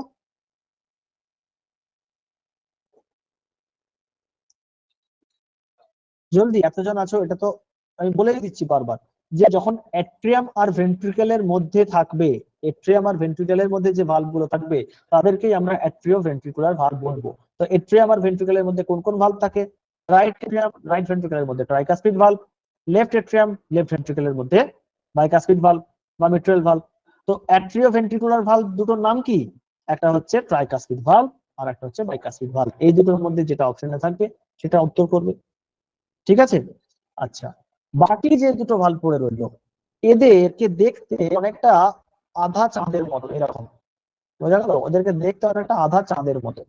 সেই কারণে এই পার্টিকুলার ভালভ গুলোকে আমরা বলে থাকি সেমি লুনার ভালভ। কি বলে থাকি? Semi lunar valve. যেমন এই পালমোনারি কথাটা মানেই হচ্ছে ফুসফুস সংক্রান্ত, এই লুনার কথাটার মানেই হচ্ছে কিন্তু চাঁদ সম্পর্কিত। তো একটা সেমি চাঁদ কিরকম হবে? এরকম টাইপের হবে দেখতে। তো এরকম টাইপের যে ভালভ গুলো আমরা দেখতে পাই সেটা হচ্ছে এক নাম্বার এই আয়োটিক ভালভ একটা সেমিলুনার, আর একটা পালমোনারি ভালভ হচ্ছে এরকম সেমিলুনার ভালভ। বোঝা গেল? দেখো এটা হচ্ছে সেমিলুনার ভালভ, এটাও একটা সেমিলুনার ভালভ, ঠিক আছে। তাহলে পালমোনারি ভালভ, আয়োটিক ভালভ হচ্ছে semilunar valve, tricuspid valve, bicuspid valve হচ্ছে অ্যাট্রিওভেন্ট্রিকুলার ভালভ বা এভি ভালভ। তাহলে ভালভ সম্পর্কে তোমাদের আইডিয়া ক্লিয়ার হয়েছে? ভালভ সম্পর্কে আইডিয়া ক্লিয়ার হয়েছে? একটু কাইন্ডলি আমাকে জানাবে, তাহলে আমি এরপর নেক্সট জায়গাটাতে যাব। স্বরাজ বলছে ঠিক আছে, কৌশিক ঠিক আছে, বাকিরা কাইন্ডলি একটুখানি রেসপন্স করবে, ঠিক আছে। যখন আমি এটা করাচ্ছি এটা মাথা থেকে সরিয়ে দাও যে এটা ডেমো ক্লাস, এটা করলেও চলবে না করলেও চলবে, নো। যখন ক্লাসটুকু করছো, সময়টুকু দিচ্ছ, অন্তত সময়ের মূল্য হিসাবে ক্লাসটাকে সিরিয়াসলি নাও এবং সিরিয়াসলি করো। আমি গ্যারান্টি দিচ্ছি হার্ট থেকে এর বাইরে কোশ্চেন তোমরা পাবে না। তোমরা যদি ধৈর্য ধরে ক্লাসটা শেষ পর্যন্ত করো তো এই ক্লাসটা তোমাদের জন্য মোর দ্যান এনাফ, ঠিক আছে। সুতরাং একটুখানি রেসপন্স করবে, ওকে। নেক্সট আমরা যাব হচ্ছে মেজর ব্লাড ভেসেলস, অর্থাৎ রক্তের যে ধমনী শিরা, অর্থাৎ রক্তের যে পরিবহনের যে জায়গাগুলো, যে রাস্তা রয়েছে, সেই রাস্তাগুলোকে আমরা বলে থাকি শিরা ধমনী, তাই না? বা হচ্ছে আর্টারি বলে থাকি বা ভেইন বলে থাকি। সেই রকম হার্টের সঙ্গে কোন কোন আর্টারি, কোন কোন ভেইন জুড়ে রয়েছে, তার আগে একটা ছবি তোমাদেরকে একটুখানি দেখায়। দেখো দুটোই হার্টের ছবি, এটা মোটামুটি একটুখানি কম্পিউটারাইজড একটা ভার্সন, এটা একদম মানে হাতে আঁকা একটা ভার্সন, ঠিক আছে। দেখো বহু জায়গা থেকে ব্লাড আসছে, বহু জায়গা থেকে ব্লাড বেরিয়ে যাচ্ছে। দেখো এখান থেকে ব্লাড আসছে, এইদিকে ঢুকছে ভেতরে, এখান থেকেও ভেতরে ঢুকছে, এগুলো দিয়ে দেখো বেরিয়ে যাচ্ছে, তীর চিহ্ন গুলো খেয়াল করবে, এগুলো দিয়েও বাইরে বেরিয়ে যাচ্ছে। ঠিক আছে, আবার এখান দিয়ে ঢুকছে, এদিকে দুটো রয়েছে ঢুকছে। তো এটা আমরা একটু পরে দেখবো। বাট যতগুলো এরকম রয়েছে ঢোকা এবং বেরোনোর রাস্তা, তার প্রত্যেকটাই কিন্তু ব্লাড ভেসেলস এর মধ্যে আসবে। এতটুকু ক্লিয়ার হয়েছে? তাহলে এতগুলো ব্লাড ভেসেলস আমাদের কিন্তু হার্টের মধ্যে বা হার্টের সঙ্গে অঙ্গাঙ্গিক ভাবে জড়িত। ঠিক আছে, প্রত্যেকটা ব্লাড ভেসেলসেরই কোনো না কোনো রিলেশন রয়েছে হার্টের সঙ্গে, বাট একদম ডাইরেক্ট ওর সঙ্গে জুড়ে রয়েছে কোন কোন গুলো, বা একদম কাছের কোন কোন ব্লাড ভেসেল গুলো, সেগুলো নিয়ে কিন্তু প্রচুর কোশ্চেন হয়। তো সেই কারণে আমরা ব্লাড ভেসেল গুলোকে একটু খুঁটিয়ে দেখে নেবো। ঠিক আছে, প্রথম যেটা দেখবো সেটা হচ্ছে আয়োটা। আয়োটাকে আমরা কি বলে থাকি বাংলায়? বাংলায় বলে থাকি মহাধমনী। আশা করি তোমরা সবাই জানো এটাকে আমরা বলে থাকি মহাধমনী। এটা হচ্ছে বৃহত্তম ধমনী বা লার্জেস্ট আর্টারি। ঠিক আছে, লার্জেস্ট আর্টারি, দেখো এখানে লেখা রয়েছে it is the largest artery of the body. Okay, তো this is the largest artery of the body. আচ্ছা, এর কাজ কি? দ্য মেন আর্টারি, এটা হচ্ছে সব থেকে মেন আর্টারি, এই জন্য মহাধমনী নাম। ধমনীদের মধ্যে সব থেকে বড় এবং সব থেকে মূল। এ কি করে না, অক্সিজেন যুক্ত ব্লাডকে লেফট ভেন্ট্রিকল থেকে সমস্ত শরীরে নিয়ে যাওয়ার ব্যবস্থা করে। কি বললাম? অক্সিজেন যুক্ত ব্লাডকে লেফট ভেন্ট্রিকল থেকে সমস্ত শরীরে নিয়ে যাওয়ার ব্যবস্থা করে। লেফট ভেন্ট্রিকল কোথায়? এইটা আমার লেফট ভেন্ট্রিকল। আর আয়োটা হচ্ছে এইটা, এই যে ও যাচ্ছে ব্লাডটা নিয়ে, দেখতে পেয়েছো, দিয়ে এইদিকে বেরিয়ে আসছে। তো এই যে আয়োটা মানে এই যে গোলাপি কালারের ব্লাড ভেসেলটা, একেই আমরা বলি হচ্ছে আয়োটা। ঠিক আছে, আয়োটা সম্পর্কে আরো ডিটেলে আমরা পড়বো, আয়োটার বিভিন্ন ভাগ রয়েছে। ঠিক আছে, তো সে আয়োটা সম্পর্কেও আমরা পড়বো, ascending iota, arch of iota, descending iota আসে। ঠিক, আয়োটা তিনটে ভাগ। ঠিক আছে, আয়োটা দেখতে অনেকটা কিরকম, ধরো এখানটায় লেফট ভেন্ট্রিকল রয়েছে, তো এখানে একটা ভালভ রয়েছে, সেইটা দিয়ে আয়োটা প্রথম উপরে উঠছে। ঠিক আছে, প্রথম এরকম উপরে উঠছে। আফটার দ্যাট আয়োটা কি করছে, এরকম ভাবে বাঁক নিচ্ছে, দেখো ভালো করে, ওপর দিয়ে দুটো বেরিয়ে যাচ্ছে এরকম ভাবে, ঠিক না? তো এরকম ভাবে বাঁক নিচ্ছে। আবার এইটা কমপ্লিট করার পর আয়োটা ফের দেখো নিচের দিকে নেমে আসছে, ফের এইদিকে বেরিয়ে যাচ্ছে। এরকমই আছে না ছবিটা? দেখো প্রথম ও উপর দিকে উঠছে, তারপর বাঁক ইয়েস নিচ্ছে, স্যার। তারপর আবার নিচের দিকে আসছে। ঠিক, এই তিনটে ভাগকে আমরা একটু ডিটেলে পড়বো। যে গ্রিন কালারের পোর্শনটা তোমরা দেখছো, যেখানে ও এইদিকে উঠছে, সেইটাকে আমরা বলবো অ্যাসেন্ডিং অ্যাওর্টা। অ্যাসেন্ডিং মানে হচ্ছে ঊর্ধ্বক্রমে যাওয়া, মানে নিচের থেকে উপরের দিকে যাওয়া, উপরে ওঠা। তো এই পার্টটাকে আমরা বলছি অ্যাসেন্ডিং অ্যাওর্টা, রাইট? তারপর যে হোয়াইট কালারটা রয়েছে, ওটা আর্চ, মানে একটা এরকম দেখো বাঁক নিয়েছে। তো এই বাঁক নেওয়া পোর্শনটাকে আমরা বলছি আর্চ অফ আয়োটা বা আয়োটিক আর্চ। ঠিক আছে, খুব গুরুত্বপূর্ণ, এটাকে আমরা বলছি আর্চ অফ আয়োটা, রাইট? তারপর ঠিক অ্যাসেন্ডিং অ্যাওর্টা যেরকম উপর দিয়ে গিয়েছিল, তার উল্টো ভাবে নীল যে অংশটা, সেটা নিচের দিকে ফের বডির দিকে নেমে আসছে। কেন? সিম্পলি দেখো, আমার হার্ট এখানে অবস্থিত, রাইট? আমার হার্ট এখানে অবস্থিত। তো ও যদি উপরের দিকে চলে যায়, তাহলে নিচের পোর্শনটা ব্লাড পাবে না। তো হার্ট থেকে বেরিয়ে আয়োটাকে বাই ডিফল্ট নিচে আসতে হবে, কারণ নিচে না এলে ও ব্লাডটাকে সাপ্লাই করতে পারবে না পুরো বডিতে, কারণ আমাদের বডির একটা মেজর পোর্শন কিন্তু হার্টের নিচের অংশে অবস্থিত। ঠিক আছে, তো সেই কারণে ফের আয়োটা কি করছে, নিচের দিকে নেমে আসছে। এইটাকেই আমরা অ্যাসেন্ডিং এর উল্টো নিম্নগামী আয়োটা বা একে আমরা ডিসেন্ডিং আয়োটা বলে থাকি। তাহলে আয়োটা তিনটে ভাগে আমরা পড়ে নিলাম, ascending iota, arch of iota, ফের নিচের দিকে নেমে আসার সময় এটাকে আমরা বলবো ডিসেন্ডিং আয়োটা। এতটা পর্যন্ত আশা করি সবার কাছে ক্লিয়ার। তাহলে অ্যাওর্টা সব থেকে বড় আমাদের ধমনী, সব থেকে বড় আর্টারি। এটা কি করে না, অক্সিজেন রিচ ব্লাডকে গোটা শরীরে নিয়ে যায়। কোথা থেকে? লেফট ভেন্ট্রিকল থেকে। আয়োটার মুখে একটা ভালভ থাকে, যেটা একটু আগেই বললাম, এন্ড সেটার নাম কি? সেটার নাম হচ্ছে আয়োটিক ভালভ। ঠিক আছে, আয়োটিক ভালভ দিয়ে রক্ত আয়োটাতে প্রবেশ করে, অ্যাসেন্ডিং আয়োটা দিয়ে উপরে যায়, আর্চ অফ আয়োটা দিয়ে ঘোরে, ফের ডিসেন্ডিং আয়োটা দিয়ে নিচে নেমে আসে। ক্লিয়ার এতটা পর্যন্ত? নেক্সট আমরা দেখবো যে পালমোনারি ভেন্স। সেই আবার বলেছিলাম তোমাকে যে পালমোনারি কথাটা যেখানে পাবে, পালমোনারি কথাটা মানেই হচ্ছে এর সঙ্গে ফুসফুসের বা লাংসের কোনো সম্পর্ক আছে, একদম ক্লিয়ার কাট। ঠিক আছে, এতটা ভেবে নেবে। অ্যানাটমি ফিজিওলজির ক্ষেত্রে যেখানেই পালমোনারি শব্দটা পাবে জানবে এর সঙ্গে ফুসফুস বা লাংস এর একটা কিন্তু সম্পর্ক আছে। তো পালমোনারি ভেন মূলত কি করে বলতো? অক্সিজেনেটেড ব্লাড নিয়ে যায় না ডিঅক্সিজেনেটেড ব্লাড নিয়ে যায়, বলতে পারবে? ভেন বা শিরা মূলত হচ্ছে, আমরা বাংলায় যেটা ছোটবেলায় পড়তাম অশুদ্ধ রক্ত, শুদ্ধ রক্ত, দূষিত রক্ত। বিশুদ্ধ রক্ত, দূষিত রক্ত, ঠিক আছে। রক্ত দূষিত বা বিশুদ্ধ বলে হয় না কিছু, ঠিক আছে। ডিঅক্সিজেনেটেড রক্ত। এটা, হ্যাঁ, এটা অ্যাকচুয়ালি বলা যায় যে অক্সিজেন সহ রক্ত আর অক্সিজেন ছাড়া কার্বন ডাইঅক্সাইড যুক্ত রক্ত। যেটা অক্সিজেন সহ সেটা আমাদের প্রয়োজনীয়, তাই সেই জন্য এটাকে আমরা শুদ্ধ বলে নিয়েছি।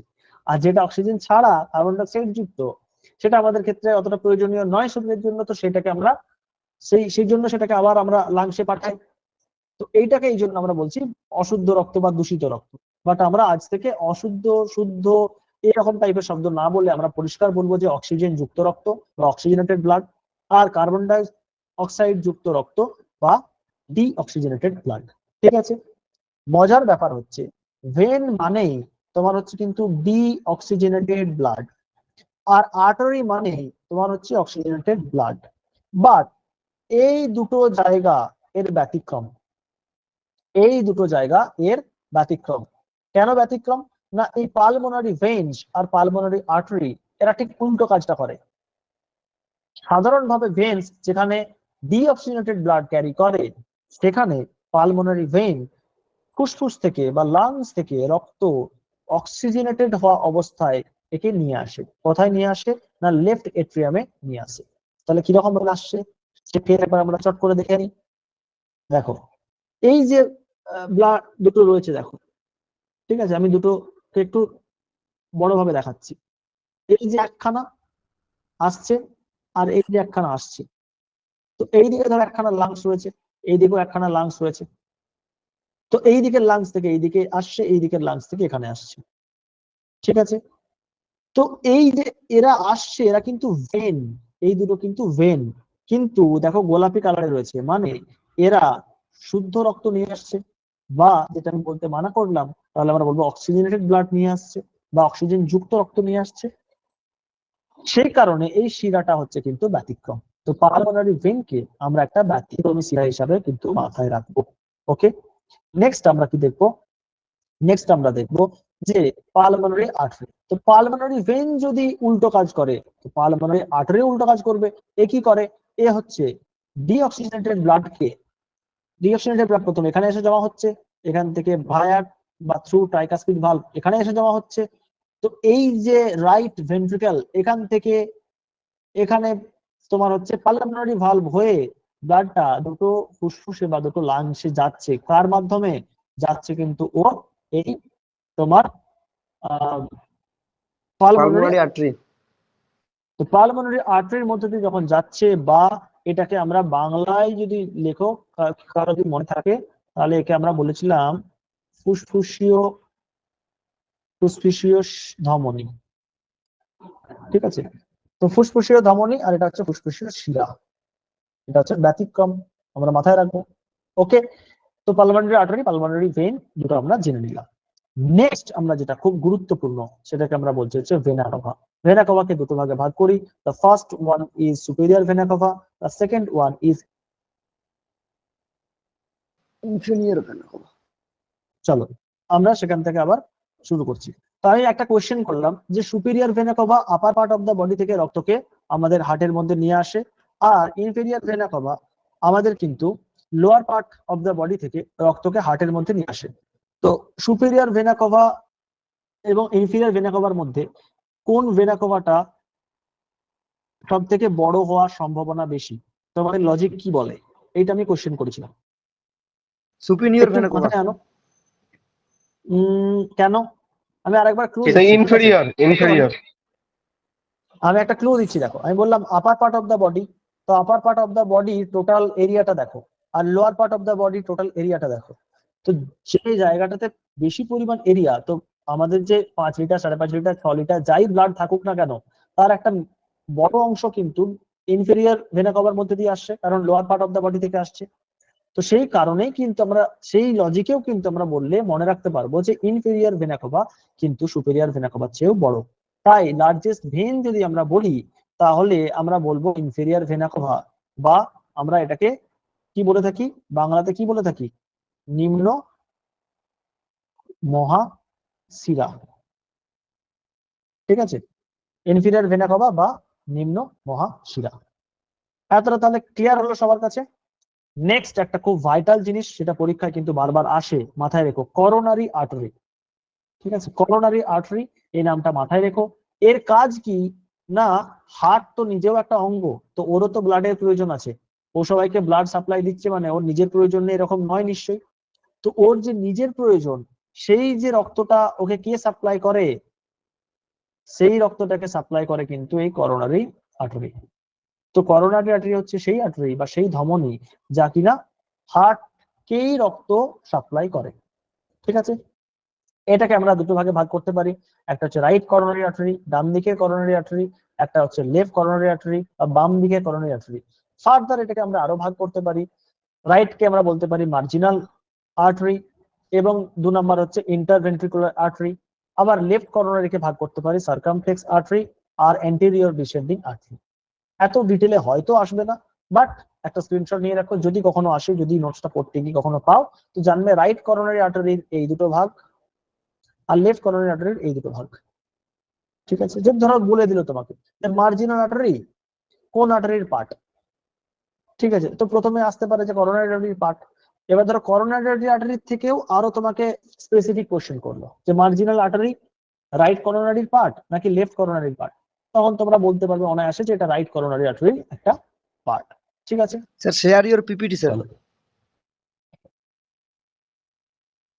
স্যার পিপিটি আচ্ছা, শো হচ্ছে না। বুঝতে পেরেছি, হ্যাঁ বুঝতে পেরেছি বুঝতে পেরেছি। ঠিক আছে, আমি করে নিচ্ছি, 1 সেকেন্ড আমাকে সময় দাও।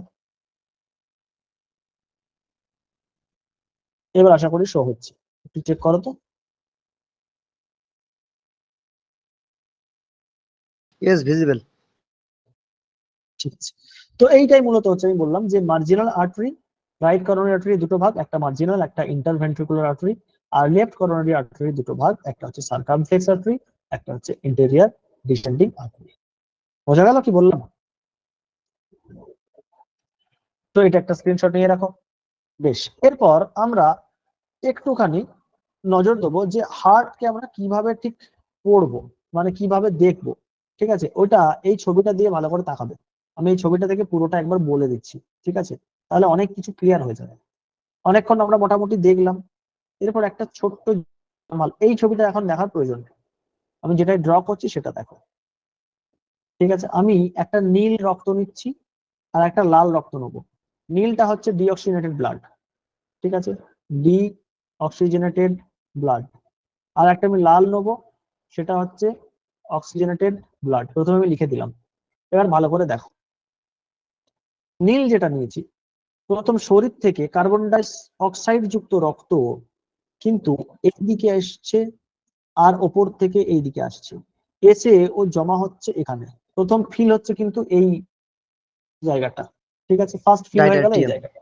তো এখন রাইট এট্রিয়াম, রাইট, তো রাইট এট্রিয়াম প্রথম ফিল হলো, ভালো করে লক্ষ্য করে দেখো। আমার এইখানে কি আছে, এইখানে আছে ট্রাইকাসপিড ভালভ। ঠিক আছে, গ্রিন জায়গাটায় রয়েছে ট্রাইকাসপিড ভালভ। ট্রাইকাসপিড ভালভ এদিকে খুলে গেল, মাঝখানে জায়গাটা দিয়ে যখন এট্রিয়ার আমার হলো, কি বলে, কন্ট্রাকশন হলো, এই ব্লাডটা সম্পূর্ণটা এর মাঝখান দিয়ে হয়ে এখানে চলে এলো। স্বর্ণ সম্পূর্ণ ব্লাডটা যখন এখানে চলে এলো, এখানে চলে আসার পরে এর যে জায়গাটা সেটা খালি হয়ে গেল। বোঝা গেল এতটা পর্যন্ত? ফের দেখো একটা ভালভ পাবে, সেই ভালভটার নাম হচ্ছে পালমোনারি ভালভ, যেটা অলরেডি তোমরা পড়ে নিয়েছো। সেই পালমোনারি ভালভ কোথায় আছে না এখানটাতে রয়েছে, পালমোনারি আর্টারির ঠিক মুখে।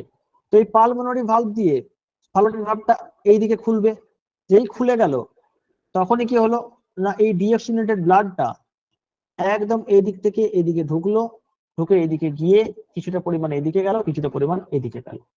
এটা যাচ্ছে টু লেফট লাং, এটা যাচ্ছে টু রাইট লাং, মানে দুদিকে দুখানা লাং রয়েছে, সেই দুখানা লাঙে কিন্তু রক্তটা এদিক দিয়ে বেরিয়ে গেল, এদিক দিয়েও বেরিয়ে গেল। তো শরীর থেকে রক্ত আসার পর বেরিয়ে যাওয়া পর্যন্ত প্রসেসটা আমরা দেখলাম, ঠিক? এরপরে আমরা কালারটা চেঞ্জ করে নেব, কারণ যেই লাংয়ে গেল এই নীল বা ডিঅক্সিজেনেটেড ব্লাডটা, লাংসে গিয়ে কিন্তু অক্সিজেন ভর্তি হলো, এই রাইট লাংয়ে হলো আর লেফট লাংয়ে হলো, আর এটা রাইট লাংয়েও হলো। পর্যন্ত আশা করি ক্লিয়ার হয়েছে। এটা তোমার হচ্ছে রাইট লাং, এটা তোমার হচ্ছে লেফট লাং। এখন আমরা যেটা দেখবো যে এখান থেকে রক্তটা এবার কিভাবে আসছে। এই যে লাং থেকে রক্তটা না এইদিকে এইদিকে দিয়ে ঢুকছে, এই রক্তটাও এইদিকে আর এইদিকে দিয়ে ঢুকছে, যেগুলো আমি বলেছিলাম কি না, যেগুলো আমি বলেছিলাম পালমোনারি ভেন ও কিন্তু ভেন হওয়া সত্ত্বেও অক্সিজেনেটেড ব্লাড বা অক্সিজেন যুক্ত রক্তকে নিয়ে আসছে। নিয়ে আসার পর প্রথম ভর্তি করছে এই পোর্শনটাকে। এই পোর্শনটার নাম কি? এই পোর্শনটার নাম হচ্ছে তোমার, বলতে পারবে কেউ? Left atrium, right. তো ব্লাড প্রথম অক্সিজেনেটেড ব্লাড হার্টের মধ্যে প্রথম হচ্ছে লেফট এট্রিয়ামে আসে। তারপরে ঠিক তার নিচে দেখো আবার আমি আঁকছি, এখানটাতে একখানা ভালভ রয়েছে। সেই ভালভটার নাম কি? একটু আমি বললাম, সেই ভালভটার নাম হচ্ছে বাইকাসপিড ভালভ বা মিট্রাল ভালভ। তো এখান থেকে রক্তটা এইদিকে হয়ে ফেরও কোথায় আসবে না, ফেরও দেখা যাবে যে রক্তটা এখানটায় ভর্তি হয়ে যাচ্ছে, রাইট? তো এই জোনটা তখন রক্তে ভর্তি হচ্ছে এবং সেটা অক্সিজেনেটেড ব্লাড, ঠিক আছে? যে এখানটা ভর্তি হলো বাই ডিফল্ট এখানটা খালি হয়ে যাবে। খালি হয়ে যাবার পরে ফের দেখো এই সেম জায়গাতে আয়োটার ঠিক মুখে একটা আয়োটিক ভালভ থাকবে এখানটাতে, ঠিক?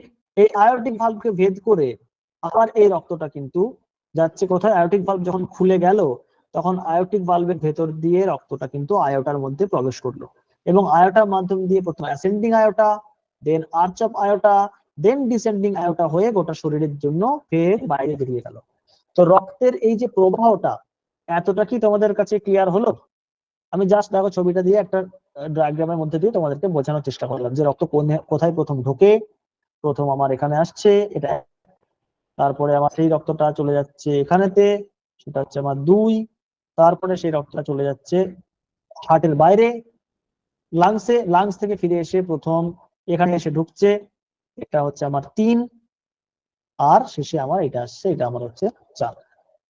তো এই আমার মূলত বিষয়, ঠিক আছে? এইটা হচ্ছে হার্টের ব্লাড সার্কুলেশনের কিন্তু পদ্ধতিটা, এটা আমরা পরেও আরো ছবিতে দেখবো, বাট এখন আমরা একটা মোটামুটি আইডিয়া করে নিলাম যাতে করে পরে বুঝতে গিয়ে সমস্যা না হয়। কাইন্ডলি খুব দ্রুততার সঙ্গে আমাকে একবার জানাও যে হার্টের ব্লাড ফ্লোর যে ডায়াগ্রামটা আমি আঁকলাম সেই ডায়াগ্রামটা কি তোমাদের কাছে ক্লিয়ার হলো?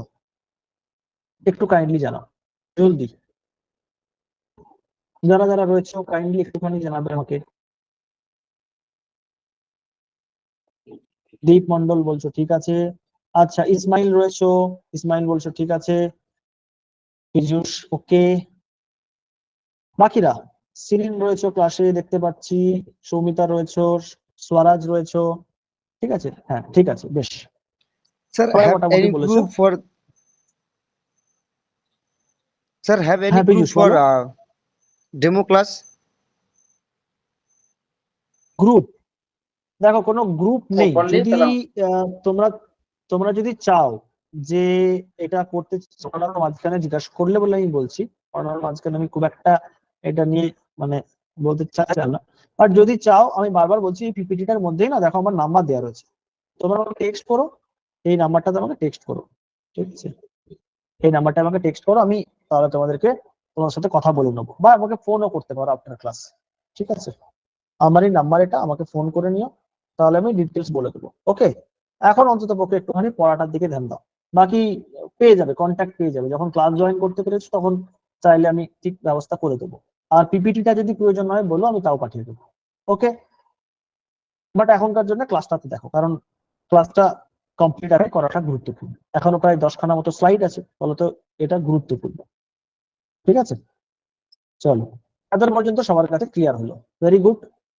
এরপর সব থেকে ভাইটাল, যেটা অনেকেই এখনো পর্যন্ত পড়োনি, এতক্ষণ যেটা পড়ালাম না তোমরা বিপিএড এমপিএড এ মোটামুটি করেছো, বাট বিপিএড এমপিএড এর একটু আপার লেভেলে যদি যেতে চাই আমরা, তাহলে আমরা কিভাবে দেখবো, সেটা হচ্ছে ইলেকট্রিক্যাল কন্ডাকশন সিস্টেম, যেটা কিন্তু তোমরা স্কুল লেভেলে কখনো সেরকম ভাবে পড়োনি, বা বিপিএড এমপিএড এও মেবি যারা পড়াশোনা করেছো অনেকটা তারা পড়েছো, না হলে হয়তো অতটা ডিটেলে পড়োনি, সেটা সম্পর্কে আমরা একটু আলোচনা করবো।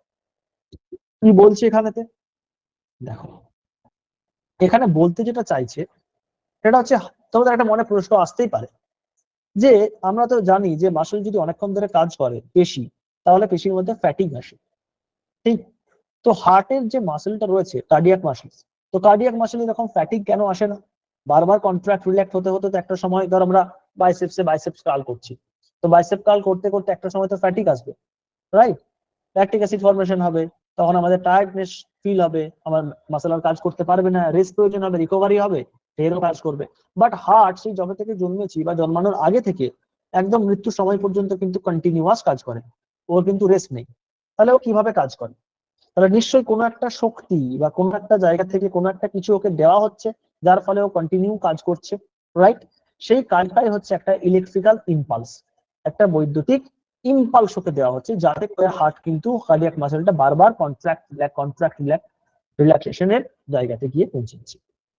তো এই কন্ট্রাকশন এবং স্যার রিল্যাক্সেশনের নাম কাজটা হচ্ছে মায়োজেনিক।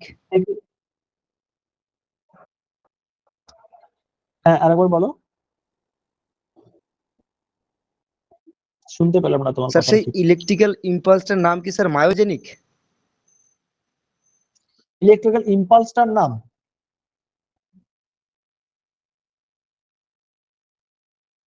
তোমার কথা ঠিক শোনা যাচ্ছে না। তুমি কি ইলেকট্রিক্যাল ইম্পালসটার স্যার নাম আই এম জানতে অডিবল? চাইছো?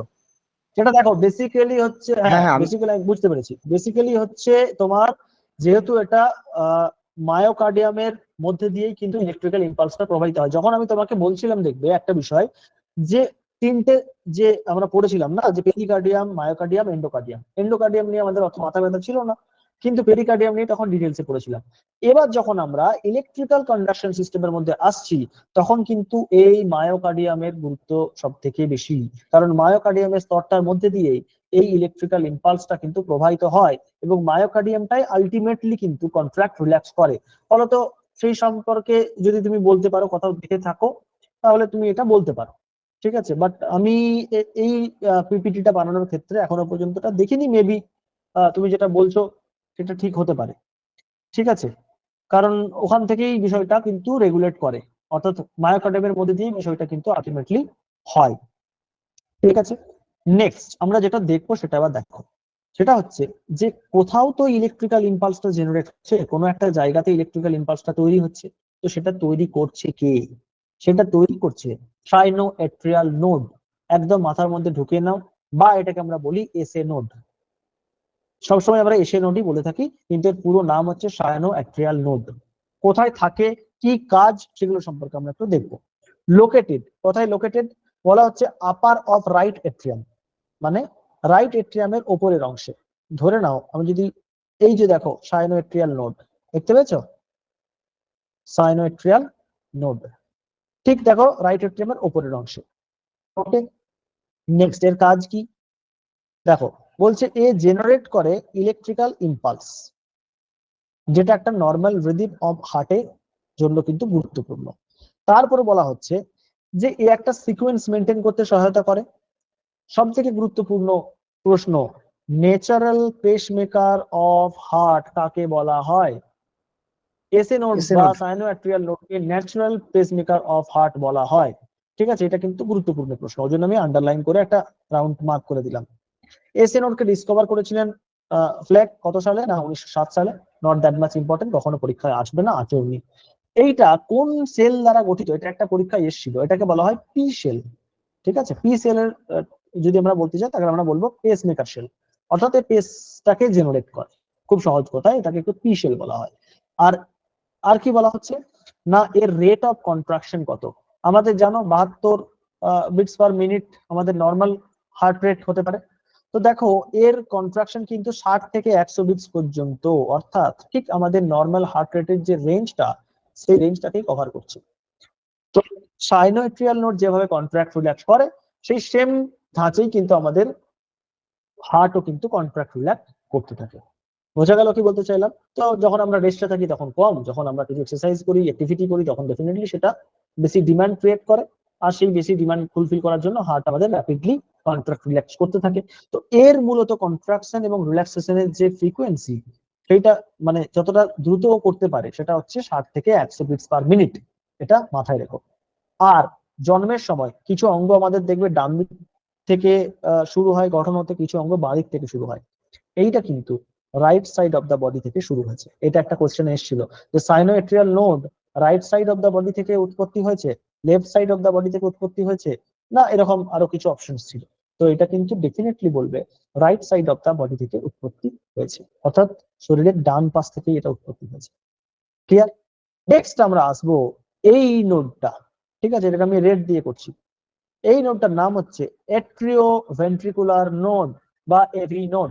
AV node. ঠিক আছে, এরও কাজ কিন্তু ওই ইলেকট্রিক্যাল ইম্পালস জেনারেট করা, বাট ওকে করতে হয় না। তার কারণ ওর যা কন্ট্রাক্ট করার এবিলিটি তার থেকে অনেক বেশি এবিলিটি কিন্তু সাইনোএট্রিয়াল নোডে রয়েছে।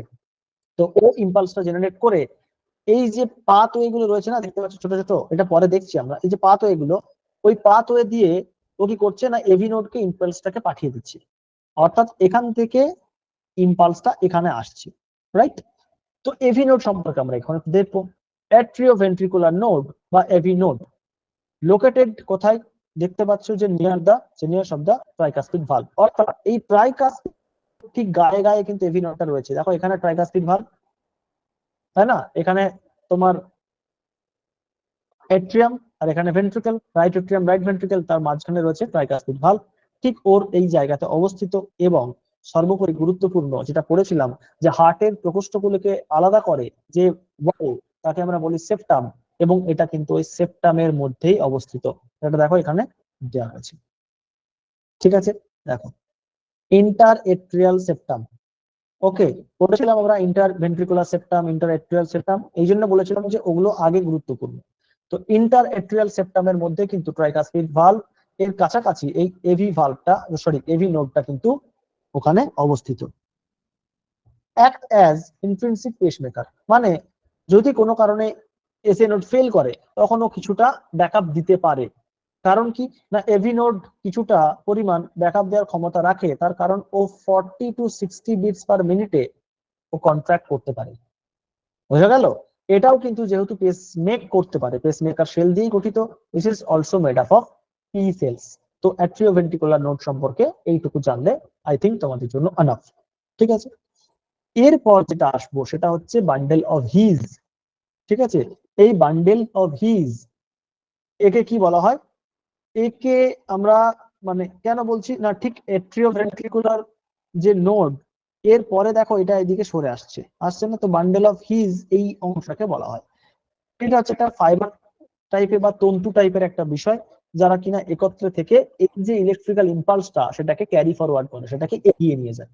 ঠিক আছে, এইটা নার্ভ সেল দ্বারা গঠিত, এবং বলা হচ্ছে এটা ইলেকট্রিক্যাল সিগন্যালটাকে নিচ্ছে অ্যাট্রিওভেন্ট্রিকুলার নোড থেকে আর এটাকে ভেন্ট্রিকেলের দিকে নিয়ে যাচ্ছে।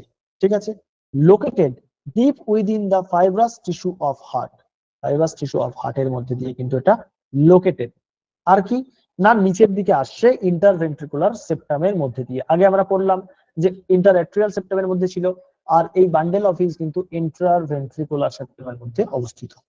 ঠিক আছে, আচ্ছা এর ফাংশন কি? Rapidly conduct electrical signal from AV node to the ventricles, ভেন্ট্রিকেলকেও ওই এভি নোড থেকে ইম্পালসটাকে নেয় এবং ওটাকেও ভেন্ট্রিকেল পর্যন্ত পৌঁছে দেয়, এটা ওর কাজ। ঠিক আছে, আচ্ছা impulse spread into bundle of his which then distribute to the right and left bundle branch। আমরা এখানে একটা ছবি দেখবো, এই ছবিটার মধ্যে দিয়ে আমরা এটা ভালো করে বুঝবো। ঠিক আছে, তার আগে আমরা বুঝলাম যে বান্ডেল অফ হিজ দুটো ভাগে ভাগ হয়, একটা ডান দিকে যায় একটা বাম দিকে যায়, এতটুকু জেনে রাখো। নেক্সট হচ্ছে পার্কিনজি ফাইবারস, খুব ইন্টারেস্টিং জিনিস। পার্কিনজি ফাইবারস হচ্ছে একদম স্পেশালাইজড সেল। একটা স্পেশালাইজড সেল কিসের জন্য না হার্টের এই যে ইলেকট্রিক্যাল ইম্পালসটাকে সেটাকে খুব দ্রুততার সঙ্গে ও নিয়ে যায় এবং ইলেকট্রিক্যাল সিগন্যাল গুলোকে ও ভেন্ট্রিকেলে পৌঁছায়, এবং তার ফলে কিন্তু ভেন্ট্রিকেলটা কন্ট্রাক্ট করে এবং ব্লাডটা কিন্তু আফটার অল হার্ট থেকে ওই অ্যাট লাস্ট ওখান থেকে বেরিয়ে যায়। যদি ও রাইট ভেন্ট্রিকেলকে কন্ট্রাক্ট করায় তখন ও পালমোনারি আর্টারি দিয়ে ফুসফুসে যায় বা লাংসে যায়, আর যদি ও লেফট ভেন্ট্রিকেলকে কন্ট্রাক্ট করায় তাহলে ও আয়োটার মধ্যে দিয়ে যায়। ঠিক আছে, অক্সিজেনেটেড ব্লাড। কিন্তু সেই কাজটা করে কে? Purkinje fibre. তাহলে প্রথম হচ্ছে এসে নোড, সেখান থেকে ইম্পালসটা যাচ্ছে এভি নোড, সেখান থেকে যাচ্ছে হচ্ছে তোমার কি বলে বান্ডেল অফ হিজ, তারপর সেটা চলে যাচ্ছে পারকিনজি ফাইবারসে। তো এই ইয়েটা মাথায় রেখো। এবার এই চারটে জায়গাতে এই যে ইলেকট্রিক্যাল ইম্পালসটা এটা যাচ্ছে, তো যাওয়ার তো একটা গতি থাকবে, তাই না? তো এসে নোড থেকে এভি নোড পর্যন্ত যাওয়ার সময় ওর গতিবেগ থাকে 1 মিটার/সেকেন্ড, মানে সেকেন্ডেও 1 মিটার যায়। ঠিক আছে, এই এসে নোড থেকে এভি নোড পর্যন্ত আসার সময় এই রাস্তাটাতে। ওকে, তারপর এভি নোডে গিয়েও খুব স্লো হয়ে যায়, 0.01 থেকে পয়েন্ট সরি 0.1 থেকে 0.5 মিটার/সেকেন্ড, অর্থাৎ এভি নোডে সব থেকে কম স্পিড থাকে এই ইলেকট্রিক্যাল ইম্পালসটা। ঠিক আছে, আর সব থেকে বেশি কোথায় থাকে? পারকিনজি ফাইবারস আর বান্ডেল অফ হিজে। দেখো 2 থেকে 4 মিটার/সেকেন্ড, অর্থাৎ ইলেকট্রিক্যাল ইম্পালসের স্পিড সব থেকে কম থাকে এভি নোডে, সব থেকে বেশি থাকে পারকিনজি ফাইবারসে। এতটুকু মাথায় রাখো, তার বেশি তোমাদের দরকার হবে না। এইখানটা খুব ইম্পর্টেন্ট, এখানটা ভালো করে দেখো। এটা হচ্ছে স্যার বান্ডেল অফ হিজেরটা বললেন না তো? বান্ডেল অফ হিজ, হ্যাঁ বলছি, এখানে বলছি, আমি বললাম না এখানে রয়েছে, আমি দেখাচ্ছি তোমাকে। এখানে হচ্ছে এসে নোড, এখানে হচ্ছে এভি নোড হয়েছে। তো দেখো এখানে ইলেকট্রিক্যাল ইম্পালসটা তৈরি হচ্ছে, ধরো ইলেকট্রিক্যাল ইম্পালসটা তৈরি হলো, হওয়ার পর না ওর এখানে আসার দেখো কয়েকটা রাস্তা রয়েছে, এই একটা রাস্তা, এই একটা রাস্তা, এখানে একটা রাস্তা, এই রাস্তাগুলোর নাম রয়েছে। ঠিক আছে, এই রাস্তা আবার এইদিকেও দেখো একটা যাচ্ছে যেটা কিনা একটু সাইডে বেরিয়ে যাচ্ছে। এইগুলোর নামগুলো ভালো করে জানতে হবে, তিনটে নাম, এগুলোকে বলা হয় ইন্টার নোডাল পাথওয়ে। কি বলে? Inter nodal pathway. ঠিক আছে, ইন্টার নোডাল পাথওয়ে, এই পাথওয়ে গুলোকে সবগুলোরই নাম। এবার এর কিছু নাম আছে, যেমন অ্যান্টিরিয়র, অ্যান্টিরিয়র মানে সামনের দিকে, পোস্টেরিয়র মানে পেছনের দিকে, জানো তো। এই যে এটা রয়েছে এটাকে আমরা বলছি অ্যান্টিরিয়র ইন্টারনোডাল পাথওয়ে। ঠিক আছে, মাঝেরটা যেটা রয়েছে, মাঝেরটাকে আমরা বলছি মিডল ইন্টেরিয়র পাথওয়ে, এটাকে বলা হয় ওয়েঙ্কেব্যাক। ঠিক আছে, ওয়েঙ্কেব্যাক বান্ডেলও বলা হয় মাঝের এই নামটা, যদিও এত ডিটেলসে লাগবে না, আমি তাও বলে দিচ্ছি একটু। পোস্টেরিয়র যেটা পেছনের দিকে আছে, এইটা পোস্টেরিয়রটাকে আমরা বলছি পোস্টেরিয়র ইন্টারনোডাল পাথওয়ে, যেটাকে আমরা বলছি থোরাল বান্ডেল। আর এই দিকে একটা বেরিয়ে যাচ্ছে যেটাকে আমরা বলছি বান্ডেল অফ ব্যাকম্যান। ঠিক আছে, তো এইখান পর্যন্ত আমরা বুঝলাম যে এসএ নোড থেকে ইম্পালসটা জেনারেট হয়ে এই ইন্টারনোডাল পাথওয়ে দিয়ে এসে এভি নোড পর্যন্ত এসে এটা দাঁড়াবে। তো এভি নোডে এসে ওর গতিটা কমে গেল, যেটা আমি তোমাদেরকে বলেছিলাম। এরপরে এই যে জায়গাটা তৈরি হচ্ছে, এইটাই তোমার কিন্তু এখান থেকে দেখো দুটো ভাগে ভাগ হচ্ছে, একটা রাইট সাইড একটা লেফট সাইড, একটা রাইট সাইড একটা লেফট সাইড। তো বান্ডেল অফ হিজ হচ্ছে তোমার এখান থেকে রাইট সাইড এবং লেফট সাইডে ভাগ হয়ে যাচ্ছে, বোঝা গেল? তো এখানে দেখো এখানে একটা বেরিয়ে যাচ্ছে, এটাকে আমরা বলি লেফট ইন্টেরিয়র ভেসিকলস। ঠিক আছে, আর এটা রাইট সাইডেরটা কিন্তু বরাবর এখানে পর্যন্ত কিন্তু আসছে। অর্থাৎ দেখো ভালো করে লক্ষ্য করো, এই যে এভি নোডটা এই কোথায় ছিল? সেপ্টামের মধ্যে, অর্থাৎ এই যে মাঝের জায়গাটা ছিল না, গ্যাপ জায়গাটা, যেখানটা হচ্ছে দুটো এট্রিয়ামকে আলাদা করেছে, ওখানে এভি নোড ছিল। তো এই ইম্পালসটাকে এট্রিয়াম থেকে নিচের দিকে ভেন্ট্রিকেল পর্যন্ত নিয়ে আসার ক্ষেত্রে সর্বাপেক্ষা গুরুত্বপূর্ণ ভূমিকা পালন করছে কিন্তু এভি বান্ডেল। ঠিক আছে, বা তোমার হচ্ছে বান্ডেল অফ হিজ যাকে আমরা বলে থাকি, এর অন্য একটা নাম হচ্ছে এভি বান্ডেল। ঠিক আছে, তো এতটা পর্যন্ত আমরা বুঝলাম। এরপর এটা দুটো ভাগে ভাগ হয়ে যাচ্ছে, যেরকম গাছের শাখা প্রশাখা হয় এরকম ভাবে দুটো ভাগে ভাগ হচ্ছে। এরাও কিন্তু কন্ট্রাক্ট করতে পারে, বাট এদের ক্ষমতা খুবই সীমিত। এরা মূলত তৈরি হয়েছে, এদের গঠনটা মূলত হয়েছে ইম্পালসটাকে দ্রুত নিয়ে যাওয়ার জন্য। ঠিক আছে, নিজেরা কন্ট্রাক্ট রিল্যাক্স করার জন্য কিন্তু এদেরকে মানে তৈরি করা হয়নি সেই অর্থে। তো এরা করতে পারে, সবাই কিন্তু পেসমেকার সেল কম বেশি সবার মধ্যেই রয়েছে, বাট এরা মূলত এদের কাজ হচ্ছে এটাকে ট্রান্সপোর্ট করে খুব দ্রুত ভেন্ট্রিকেলের দিকে নিয়ে যাওয়া, কারণ ভেন্ট্রিকেল গুলোকে আলটিমেটলি এখানে কন্ট্রাক্ট করতে হবে। সেই কারণে বান্ডেল অফ হিজ হচ্ছে দ্রুততার সঙ্গে ওটাকে নিয়ে আসে।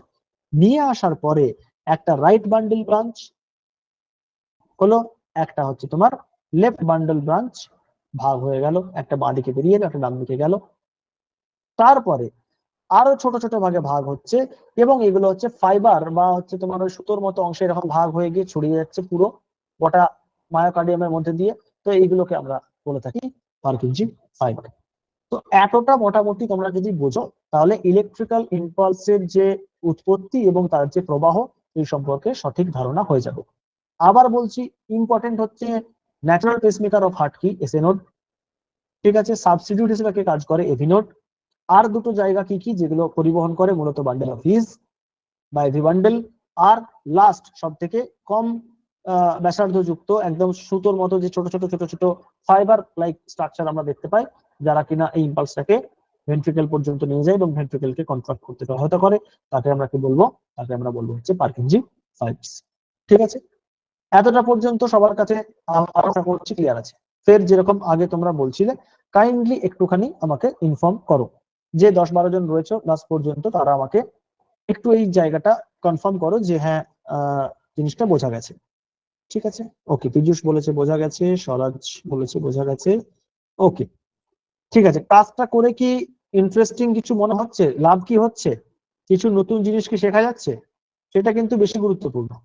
ঠিক আছে, যে হ্যাঁ অন্তত পক্ষে 1-1.5 ঘন্টা আমি যে টাইমটা দিলাম, তারপর আমি নতুন কিছু জানতে পেরেছি, বা নতুন ভাবে পড়ার একটা পদ্ধতি আমার কাছে উপস্থিত হয়েছে, এটা কিন্তু এনশিওর করা খুব জরুরি। ঠিক আছে, এরপরের বিষয়গুলো তোমরা খানিক জানো, এগুলো খুব একটা মানে কঠিন বিষয় নয়। কার্ডিয়াক সাইকেল কি? তো কার্ডিয়াক সাইকেল সম্পর্কে তোমরা অনেকেই জানো। কার্ডিয়াক সাইকেল মানে কি না, বলা হয় যে দুটো কনজিকিউটিভ হার্টবিট, দুটো মানে পরপর দুখানা হার্টবিটের মধ্যে যা কিছু ঘটনা হার্টের মধ্যে ঘটে, সেইগুলো একটা কার্ডিয়াক সাইকেলের মধ্যে আসে। একদম খুব সহজে বললে কি বলছে, ইট is the sequence of the contraction and relaxation of the heart's chamber, including the atria and the ventricles in between two consecutive heartbeats. অর্থাৎ ফের বললাম, দুটো হার্টবিট একবার কন্ট্রাক্ট রিল্যাক্স, আবার একবার হার্টবিট, এই দুটো বিটের মধ্যে যাবতীয় যা ঘটনা ঘটছে সিরিয়ালি সিকোয়েন্সিয়ালি, সেই সিকোয়েন্সটাকে মেনটেন করে যে ঘটনাগুলো ঘটছে, সেটাকে আমরা একটা কার্ডিয়াক সাইকেল বলবো। সাইকেল কেন? কারণ এটা বারবার রিপিট হচ্ছে, একই জিনিস বারবার বারবার রিপিট হচ্ছে, এটা হচ্ছে কার্ডিয়াক সাইকেল।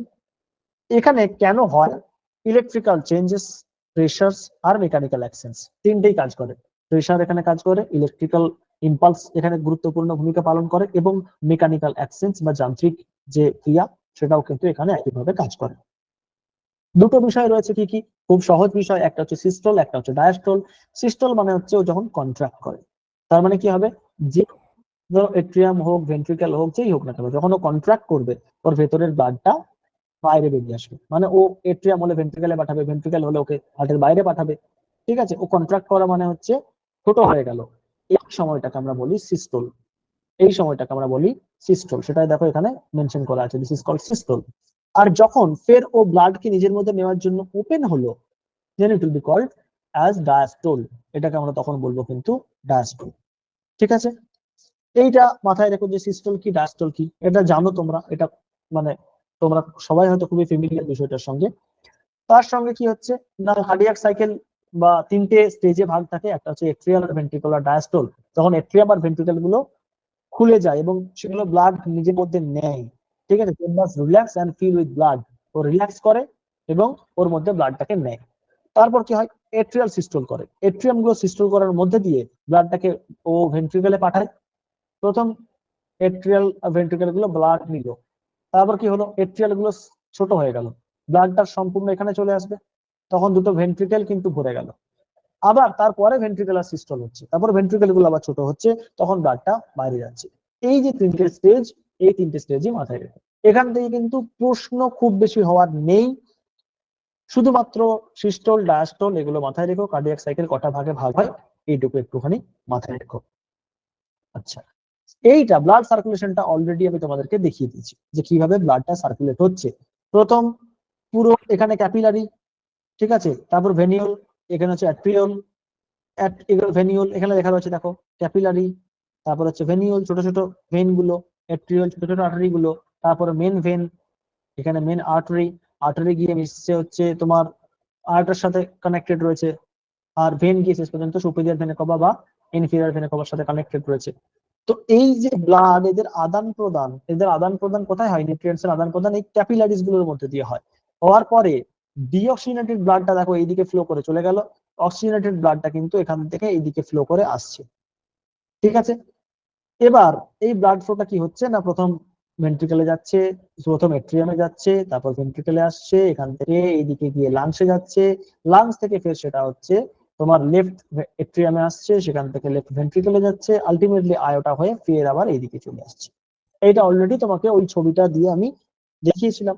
ফলত হচ্ছে ব্লাড সার্কুলেশন নিয়ে আলাদা করে কিন্তু দেখার কিছু নেই, শুধু এটা মাথায় রেখো যে ভেন পরবর্তীতে ভেনুয়েলসে ভাগ হয়, আর ভেনুয়েলস গুলো পরবর্তীতে কিন্তু ক্যাপিলারিতে গিয়ে যোগ হয়। আর উল্টো দিকে মেন আয়োটা থেকে বিভিন্ন আর্টারি বের হয়, সেই আর্টারি গুলো গিয়ে কিন্তু তোমার এখানে যেরকম ভেন থেকে ভেনিউল, সেরকম এখানে আর্টারি থেকে অ্যাট্রিওলে কিন্তু বিভক্ত হচ্ছে। এতটা পর্যন্ত মাথায় রেখো ব্লাড সার্কুলেশনের ক্ষেত্রে। ভেন গিয়ে ভেনিউলসে মিশছে, আর্টারি গিয়ে অ্যাট্রিওলসে, এবং আলটিমেটলি ওরা ফিউজ করছে কোথায়? ক্যাপিলারিতে। ঠিক আছে, এতটা পর্যন্ত হলো। নেক্সট যেটা দেখবো, হার্টের সাউন্ড। খুব ইম্পর্টেন্ট, এখানে একখানা মজাদার ছবি আছে। হার্টের সাউন্ডকে আমরা স্যার লাভ একবার ডাব বলি। প্রিভিয়াস স্লাইডটা দেখান তো। ওকে ওকে, কোনো কনফিউশন থাকলে বলো, আমি বলে দিচ্ছি।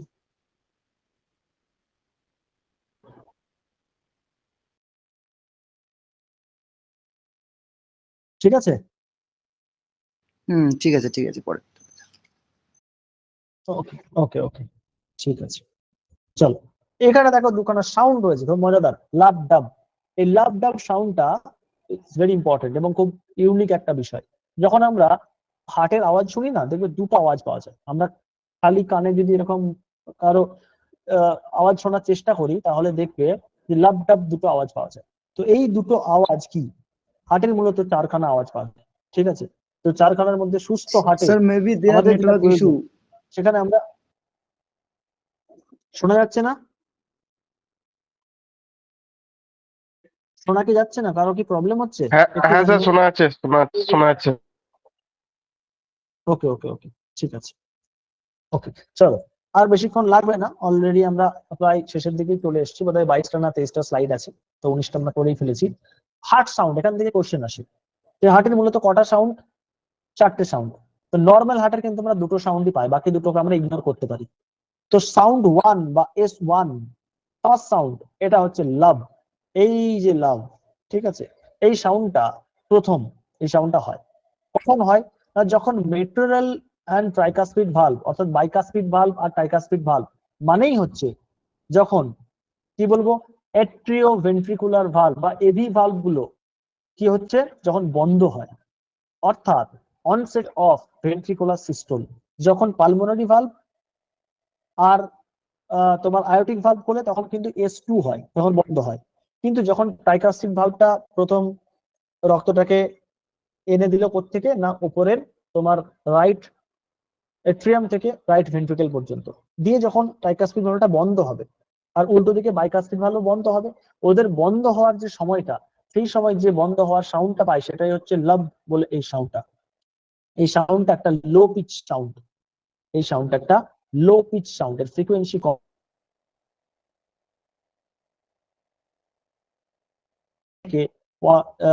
তোমার হচ্ছে 0.17 সেকেন্ড পর্যন্ত, একটু বেশি সাস্টেন করে। সব থেকে বড় লম্বা সাউন্ড লাভ ডাব, লাভ ডাব। অর্থাৎ ডাব সাউন্ডটা কিন্তু ছোট, লাভ সাউন্ডটা একটু কিন্তু লেন্দি। তো এটা মাথায় রেখো যে কোন সাউন্ডটা লেন্দি, সেটা হচ্ছে লাভ সাউন্ডটা। S1 হচ্ছে একটু লেন্দি, দেখো 0.1 থেকে 0.17। সেকেন্ড সাউন্ডটা S2, এটা হচ্ছে ডাব।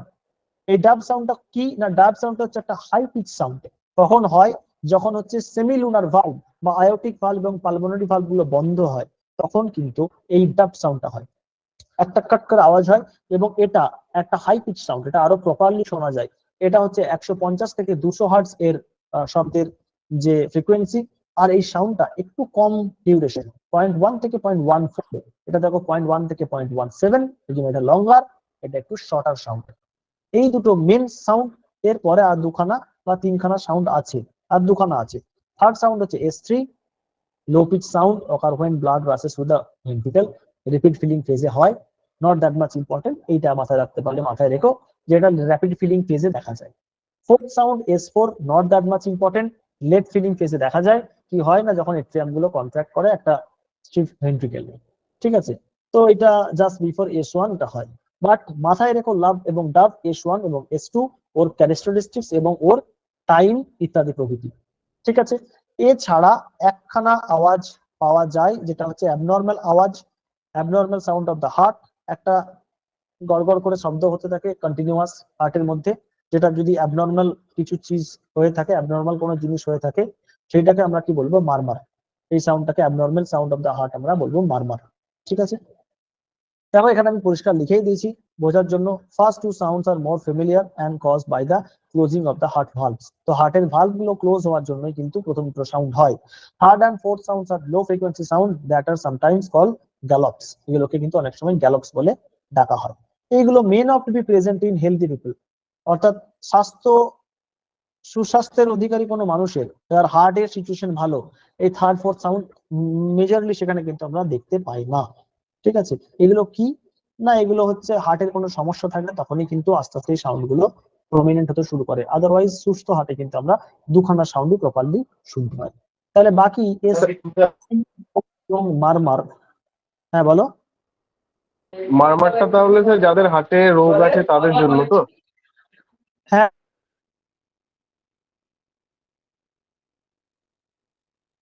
প্রপার আওয়াজ নেই, যেমন কাট কাট আওয়াজ হয় না একটা, ওই কাট কাট কোন আওয়াজ নেই, একটা ভেগ আওয়াজ কিন্তু হতেই থাকে, অস্পষ্ট একটা আওয়াজ আসতেই থাকে, সেই আওয়াজটাকে আমরা মারমার বলি। ইভেন S3 S4 এই দুটো আওয়াজও কিন্তু নর্মাল মানুষের ক্ষেত্রে না শুনতে পারি, সুতরাং ওগুলো অত হেডেক নেওয়ার দরকার নেই। শুধু মাথায় রেখো S1 S2 এই দুটো আওয়াজ আমাদের এর জন্য কোশ্চেনে আসে, এই দুটো কোশ্চেন আমরা মাথায় রাখবো। ওকে, চলো একদম লাস্ট স্যার কেমন টাইপের পেশেন্টের ক্ষেত্রে আমরা সেই কিছু আওয়াজগুলো দেখতে? আচ্ছা, ধরো কারো হার্টের ভালভ সঠিকভাবে খুলছে না, বা কারো হার্টের মধ্যে নানা রকম প্রবলেম হচ্ছে। ঠিক আছে, এই যে আমরা ধরো হার্টের মধ্যে অনেকে দেখবে ব্লকেজ আসে, অনেক রকম প্রবলেম ক্রিয়েট হয়, সেই পার্টিকুলার প্রবলেম গুলোর ক্ষেত্রে কিন্তু এই অ্যাবনর্মাল সাউন্ড গুলো স্পষ্ট হয়ে ওঠে। তখন নর্মাল সাউন্ডটা একটু অন্যরকম হয়, অ্যাবনর্মাল এই S3 S4 বা মারমার এই সাউন্ড গুলো বেশি শোনা যায়। এবার তুমি এগুলো কি খালি কানে অত শুনতে পাবে না, যদি তুমি প্রপার ইকুইপমেন্ট ব্যবহার করে টেথোস্কোপ ইত্যাদি প্রভৃতি দেখে সেগুলো দেখার চেষ্টা করো, তখন তুমি হয়তো সেই আওয়াজগুলো পাবে। বোঝা গেল কি বলতে চাইলাম? তো S3 S4 এবং মারমার নিয়ে অত মাথা ঘামাতে যেও না, কারণ আলটিমেটলি উদ্দেশ্য আমাদের ডাক্তারি করা নয়, আলটিমেটলি উদ্দেশ্য আমাদের এক্সাম গুলোকে ক্র্যাক করা। ঠিক আছে, ফলত S3 S4 নিয়ে যদি বেশি রিসার্চ করতে যাও তাহলে তুমি কিছু জিনিস জানতে পারবে, হুইচ ইজ গুড। ঠিক আছে, হ্যাঁ স্যার, নতুন জিনিস শিখলাম তো তাই একটু ইন্টারেস্ট লাগলো। হ্যাঁ ওইটাই বললাম যে আমি তোমাকে জানিয়ে দিলাম, বাট এটা আবার অত গুরুত্বপূর্ণ নয়। শুধু এইটুকু মাথায় রেখো যে র্যাপিড ফিলিং ফেজে কোন সাউন্ডটা পাওয়া যায় থার্ড সাউন্ড, লেট ফিলিং ফেজে ফোর্থ সাউন্ড। তো থার্ড যেহেতু আগে সেই হিসেবে মনে রাখতে পারো ওটা র্যাপিড ফিলিং, আর লেট পরে, তো S4টা পরে আসছে, এইভাবেও মাথায় রাখতে পারো, but not that much important at all, আসার কথা নয়। মারমার সাউন্ডটা একটা পরীক্ষায় বোধহয় এসেছিল, সেই জন্য আমি ওখানে একটা পয়েন্ট অ্যাড করে দিয়েছি, abnormal sound of the heart is called murmur. ঠিক আছে, নেক্সট কিছু কি টার্ম আছে আমরা এগুলো বলে থাকি, আচ্ছার বলে থাকি, heartbeat, stroke volume, cardiac output. তাহলে এগুলো কি, এগুলো আমাদের জানা প্রয়োজন। তো হার্টবিট কি সবাই জানো, 1 মিনিটে হার্ট যতবার কন্ট্রাক্ট করে, ঠিক আছে, সেটাকে আমরা হার্টবিট বলি, খুব সহজ, the number of Times heart contract per minute. হয়ে গেল।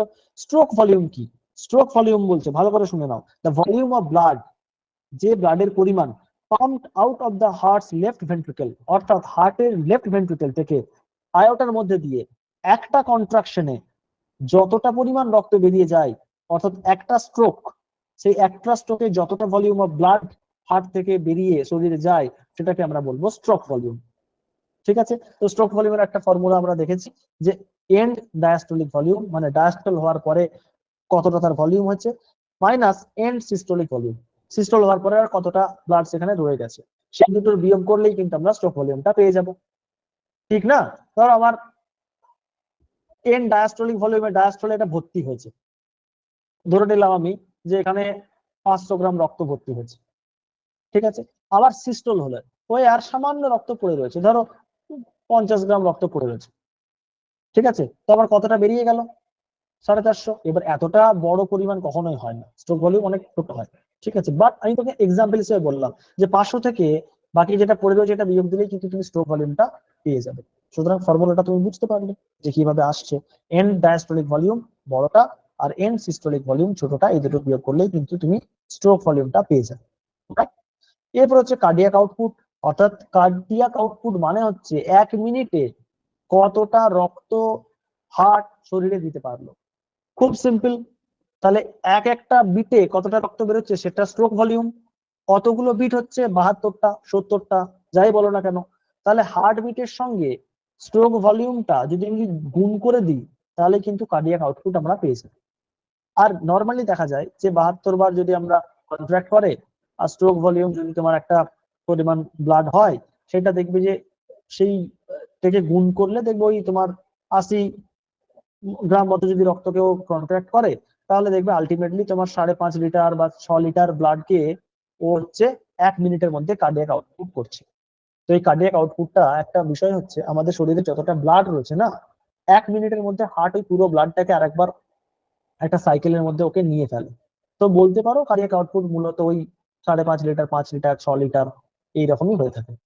ঠিক আছে, বোঝা গেল কার্ডিয়াক আউটপুট কি? কার্ডিয়াক আউটপুট সমান হচ্ছে heartbeat into stroke volume. That's it, এর বেশি কিছু জানার প্রয়োজন নেই। এই চারটে স্পেশাল জিনিস এটা তুমি জেনে রাখো, এটা খুব মজা লাগবে। এটা হচ্ছে this is call dextrocardia. Dextrocardia কি? আমাদের জন্মের সময় হার্ট কিন্তু বাঁ দিকেই থাকে, সবার প্রত্যেকের হার্ট থেকে বাঁ দিকে, কিছু মানুষের ক্ষেত্রে না ডান দিকেও থাকে। তো সেটা ব্যতিক্রম যার হার্টটা ডান দিকে আছে, ঠিক না? তো এই সিচুয়েশনটাকে আমরা বলবো হচ্ছে, এই কন্ডিশন অফ হার্টটাকে আমরা বলবো হচ্ছে ডেক্সট্রোকার্ডিয়া। মাথায় রেখো, এটা হচ্ছে তোমার কনজেনিটাল একটা অ্যাবনর্মালিটি, যেটা হচ্ছে বাই বার্থ আসে, অর্থাৎ এটা জন্মগত। কারণ আমার এখন বাঁ দিকে আছে, 3 বছর পর ডান দিকে চলে গেল, এরকমটা হয় না। বাই বার্থ কারো কারো হয়তো ডান দিকে থাকতে পারে, খুব সীমিত মানুষেরই হয়, খুব ব্যতিক্রম বিষয়, কিন্তু যদি থাকে তখন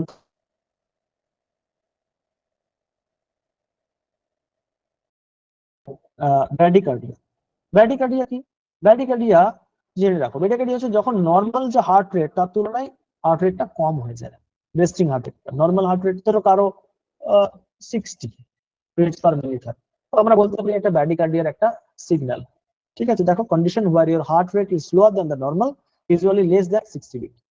60টা বিটের নিচে যদি চলে যায় কারো, তখন তাকে আমরা ব্র্যাডিকার্ডিয়া, রেস্টিং এর সময়, রাইট? ট্র্যাকিকার্ডিয়া, এটা ঠিক উল্টো, যখন 100 বিটস এর বেশি কারো হার্টবিট চলে যায়, তখন তাকে আমরা ট্র্যাকিকার্ডিয়া বলতে পারি, যে এর হার্টটা নর্মাল জায়গায় নেই, আর এটা নর্মালের থেকে অনেক বেশি কন্ট্রাক্ট করছে পার মিনিট, একে আমরা ট্র্যাকিকার্ডিয়া বলে থাকি।